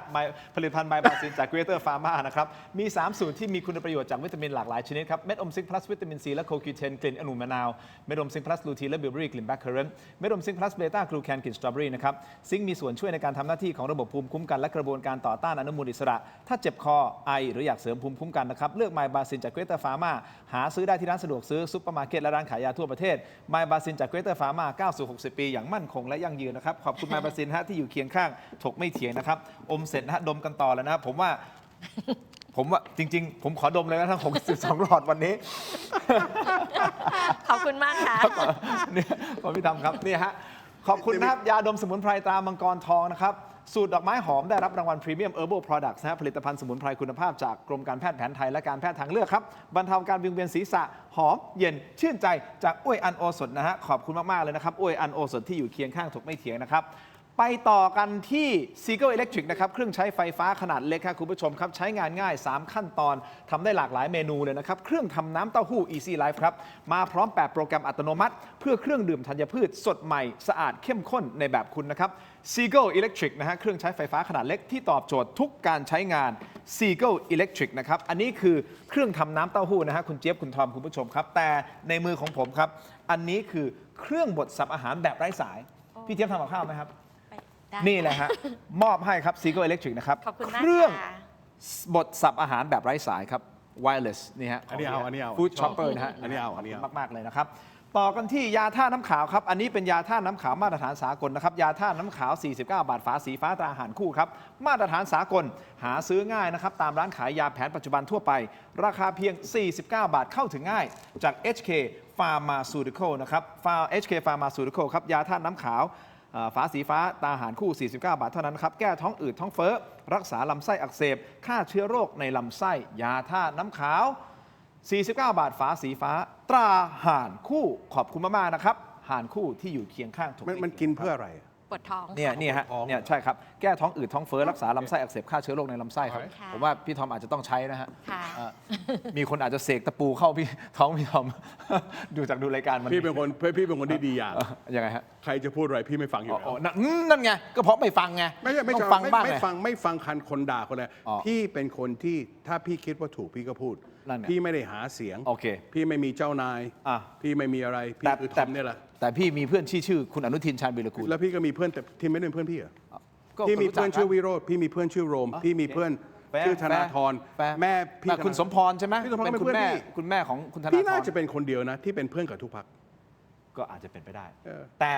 ลำดับต่อไปสนับสนุนโดยผงปรุงรสรสหนึ่งนะครับคุณผู้ชมมีให้เลือกหลากหลายรสชาติครับปรุงอร่อยแน่รสหนึ่งครับไม่ว่าจะเป็นรสไก่รสหมูรสเนื้อนะฮะต้มผัดแกงทอดยำหอมอร่อยได้ทันใจครับต้องรสหนึ่งครับ No.1 ปรุงอร่อยแน่รสหนึ่งครับหาซื้อได้แล้ววันนี้ที่ Shopee Lazada TikTok Gourmet Market Foodland และซุปเปอร์มาร์เก็ตทั่วไปปรุงอร่อยแน่รสหนึ่งครับอันนี้รสหนึ่งขอบคุณนะฮะที่อยู่เคียง ชอบ ข้าง ออกรายการนี้มากเลยอะ เยอะมากเลยขอบคุณ เย ค่ะ ขอบ ขอบ คุ คุณ ณค่ะ คุณเจี๊ยบ โอ้เยอะแยะเลยค่ะ นี่รถหนึ่งนี่รถหนึ่งขอบคุณมากนะครับคุณทอมครับขอบคุณครับ ขอแนะนำแขกทุกคนนะครับ เขาเชิญมาออกรายการนี้นะ มาแล้วอิ่ม จงๆ อร่อย ของเต็มไปหมด ต่อกันฮะใครกำลังมองหาบ้านหรือคอนโดนะครับ โอ้โหได้บ้านเลย ยัง อ้าว ยังใจเย็นใจเย็นใจเย็นใครกำลังมองหาบ้านหรือคอนโดนะครับ เรื่องว่าแขกบ้าน แอปเป็นแอปพลิเคชันแอปบ้านๆครับจากแอปบ้านๆ by Jam นะครับเป็นแอปค้นหาอสังหานะครับจากเครือ J-Mart Group จากเครือ J-Mart Group เลยนะครับมีซับให้เลือกกว่า 5,000 รายการบ้านคอนโดทำเลดีลดสูงสุดถึง 15% ใช้ง่ายค้นหาตามงบและทำเลได้ทันที และนัดดูซับผ่านแอปได้ฟรีนะครับใครที่กำลังมองหาบ้านดีทำเลโดนราคาถูกโหลดแอปบ้านๆแอปบ้านๆติดเครื่องไว้ตอนนี้เลยนะครับดูรายละเอียดเพิ่มเติมได้ที่ Facebook ถกไม่เถียง Facebook และ YouTube Tero Digital นะครับขอบคุณมาก ๆ เลยครับนี่นะครับอยู่ในเครือ J-Mart Group นะครับคุณผู้ชมมี BrainTech Tri Screen ด้วยไหมวันนี้นะครับคุณผู้ชมครับนวัตกรรมใหม่ BrainTech Tri Screen นะครับเป็นจอเสริมสุดล้ำที่ทำงานพร้อมกันได้ถึง 4 หน้าจอในเวลาเดียวกันนะครับด้วยความคมชัดระดับ Full HD และการเชื่อมต่อที่ง่ายสุด ๆ ครับเพียงเสียบสาย USB Type C ก็พร้อมใช้งานได้ทันทีน้ำหนักเบาด้วยนะครับพกพาสะดวกกดเข้าไปที่หน้า Facebook Tero Digital นะครับอย่าลืมนะฮะถ้าท่านจะสั่งซื้อมี 2 ขนาดให้เลือกด้วยกัน14 นิ้วกับ 16 นิ้วอย่าพลาดตอนสั่งซื้อใส่โค้ด Let's Play AI Let's Play AI รับส่วนลดทันที 2,000 บาทรับส่วนลดทันที 2,000 บาทเลยนะครับนี่ฮะสำหรับ BrainTech Tri Screen ขอบคุณมาก ๆ เลยนะครับ BrainTech Tri Screen สุดท้ายสุดอีกนิดเดียวเท่านั้นเองนะครับ ครีมทามือของชน CHOL พิมพ์คำว่าชนใน Shopee Lazada Facebook TikTok หรือกดที่หน้าตะกร้าช้อปปิ้งของ YouTube ณตอนนี้เลยนะครับจะมีผลิตภัณฑ์ของชนอโรมาทิกเป็นครีมทามือสูตรน้ำมันหอมระเหยแท้ครับไม่ใส่น้ำหอมครับมือพังซ่อมได้ซ่อมแซมฟื้นฟูลดริ้วรอยด้วยนะครับมีสารสกัดจากธรรมชาติเป็นน้ำมันหอมระเหยแท้นะฮะไม่มีน้ำหอมครับเป็นสารสกัดจากน้ำมันหอมระเหยแท้ๆอยู่ในนี้ใส่ในครีมทามือครับไม่เหนียวเหนอะหนาครับทาแล้วซึมไวนะฮะแล้วก็บำรุงผิวมือได้ด้วยนะฮะนี่เป็น1 ใน 50 SKU ประมาณ50 SKU ที่ผมมีเป็นแบรนด์ที่ผมขายในห้างสรรพสินค้าศูนย์การค้าชั้นนำผมขายมาหลายปีแล้วนะครับที่ไอคอนสยามเซ็นทรัลเวิลด์ M Quartier King Power แต่ผมคุยกับทีมงานว่าตั้งแต่ปลายปีที่แล้วบอกว่าอยากให้คนไทยลองใช้ของดีที่ชาวต่างชาติยอมรับเพราะว่าผมขายแต่ชาวต่างชาติในห้างสรรพสินค้าส่วนใหญ่ลูกค้าเป็นชาวต่างชาติเพราะฉะนั้นลองเปิดใจดูนะครับหลอดคุ้มค่าแน่นอน อยู่ไหนอะ อันนี้คือกิฟต์มี อยู่ ไฟ ไหนอะอยู่ไหน บอกให้ทีม ตอนนี้กำลัง อยู่ไหนอะ กำลังผลิตล็อตใหม่ล็อตผมไม่อยากให้เขาเอาล็อตใหม่มาเดี๋ยวครีมทามือ หน้าคุณถึงหล่อขนาดนี้ใช่ไหมเนี่ย อันนี้ครีมทามือไม่ได้ทาหน้าทามือ ขอบคุณมาก ๆ เลยนะครับคุณผู้ชมครับก็ดุเดือดสำหรับการคอมเมนต์กันเข้ามาวันนี้นะครับ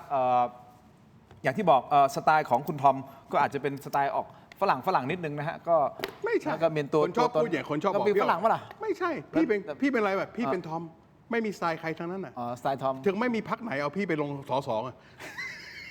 โอเคขอบคุณมากคุณทอมแต่วันนี้ขอบคุณคุณเจี๊ยบอมรัตน์ด้วยนะครับที่มาแบ่งปันนะมุมมองแล้วกันนะฮะกับเรื่องราวต่างๆที่เกิดขึ้นไม่ว่าจะเป็นเครนถล่มนะฮะรวมถึงวิกฤตผมต้องใช้คำนี้นะที่พรรคส้มกำลังเจออยู่ณตอนนี้ และแน่นอนมองไปข้างหน้าอยู่ที่คุณผู้ชมครับว่าจะตัดสินอย่างไรจะเลือกใครวันที่8กุม แต่ ภา สำคัญ พัน ที่สุด ธ์วันที่8กุมภาพันธ์ถูก อันนี้อันนี้พี่เจ้าคงเห็นด้วยนะ ลง คุณต้องไปเลือก เลือกตั้ง เป็นสิทธิ์ของคุณ ถูกครับ นะครับ ถึงคุณจะไปจะกาว่าไม่เลือกใครนะ ก็เป็นสิทธิ์ของคุณ ค่ะแล้ว แต่ รอบ ต้องไป รอบนี้บัตร 3 ใบด้วยนะคะ มี ต้องไป บัตรสีเหลืองด้วยนะคะ ให้คุณเจี๊ยบได้พูดบ้าง นอกจากเลือกบัตรสีเขียวเลือกสสเขต บัตรสีชมพูเลือกพักนะคะ แล้วก็มีบัตรสีเหลืองสำหรับลงประชามติ ว่าเราเห็นชอบหรือไม่เห็นชอบที่จะทำรัฐธรรมนูญฉบับใหม่นะคะเรื่องบัตรประชามติไม่เกี่ยวกับพรรคการเมืองนะคะ ประชาชนทุกคนก็สามารถที่จะสนับสนุนได้ไม่เกี่ยวกับพรรคค่ะนะถ้าเราอยากได้รัฐธรรมนูญฉบับประชาธิปไตย ฉบับของประชาชนจริง ๆ ก็ลงเห็นชอบนะคะ ไปเลือกตั้ง วันที่ 8 กุมภาพันธ์ขอบคุณแขกรับเชิญของเราทั้งสองท่านนะครับไปดูโหวตกันหน่อยนะครับเราถามว่าผู้สมัครเทามีผลกระทบต่อความเชื่อมั่นพรรคส้มมากน้อยเพียงใดคุณผู้ชมโหวตเข้ามาเกือบ 9,000 โหวตนะครับคุณผู้ชมครับปรากฏว่ากระทบมากอยู่ที่ 48% กระทบนิดหน่อยอยู่ที่ 19% ไม่กระทบเลยอยู่ที่ 17% เชื่อว่าเป็นเกณฑ์การเมืองเชื่อเป็นเกณฑ์การเมืองอยู่ที่ 16% นี่คือความคิดเห็นของผู้ชมที่ชมรายการเข้ามาตอนนี้นะฮะ ถ้าเอาคอควายมาบวกงองูก็คือไม่กระทบเลยกับเชื่อว่าเป็นเกมการเมืองมาประมาณสัก 33% นั่นหมายความว่าก็มีส่วนหนึ่งที่ไม่น้อยเหมือนกันนะฮะมากกว่า1 ใน 3เนี่ยก็เข้าใจในมุมของพรรคประชาชนว่ากำลังโดนอะไรอยู่ ค่ะก็เชื่อว่าเดี๋ยวมันก็จะผ่านไปได้ค่ะ ก็ต้องอธิบายกัน ได้ครับวันนี้ขอบคุณแขกรับเชิญทั้งสองท่านนะครับคุณอมรรัตน์ครับ สวัสดี ขอบคุณครับ ค่ะ คุณทอมครับขอบคุณครับขอบคุณคุณผู้ชมที่ติดตามทั้งหมดนี้คือโทรไปเถียงลาไปก่อนครับสวัสดีครับ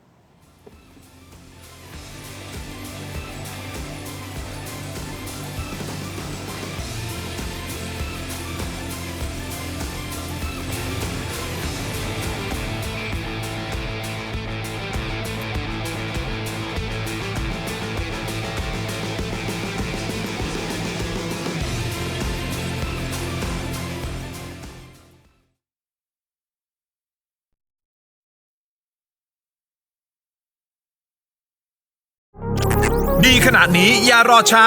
สายเกม สายลงทุน สาย AI สายเทคต้องไม่พลาด ลดราคาพิเศษให้ทันที 2,000 บาท BrainTech Tri Screen จอเสริมอัจฉริยะ เปลี่ยนโน้ตบุ๊กธรรมดาให้ทำงานพร้อมกันได้ถึง 4 จอ ดีไซน์พับเก็บง่าย พกพาสะดวก มี 2 รุ่นให้เลือก 17,900 บาทสำหรับรุ่น 14 นิ้ว และ 19,900 บาทสำหรับรุ่น 16 นิ้ว สั่งซื้อออนไลน์ได้แล้ววันนี้เพียงค้น BrainTech Tri Screen หรือ Advice ทุกสาขาทั่วประเทศ BrainTech Tri Screen where thinking meets technology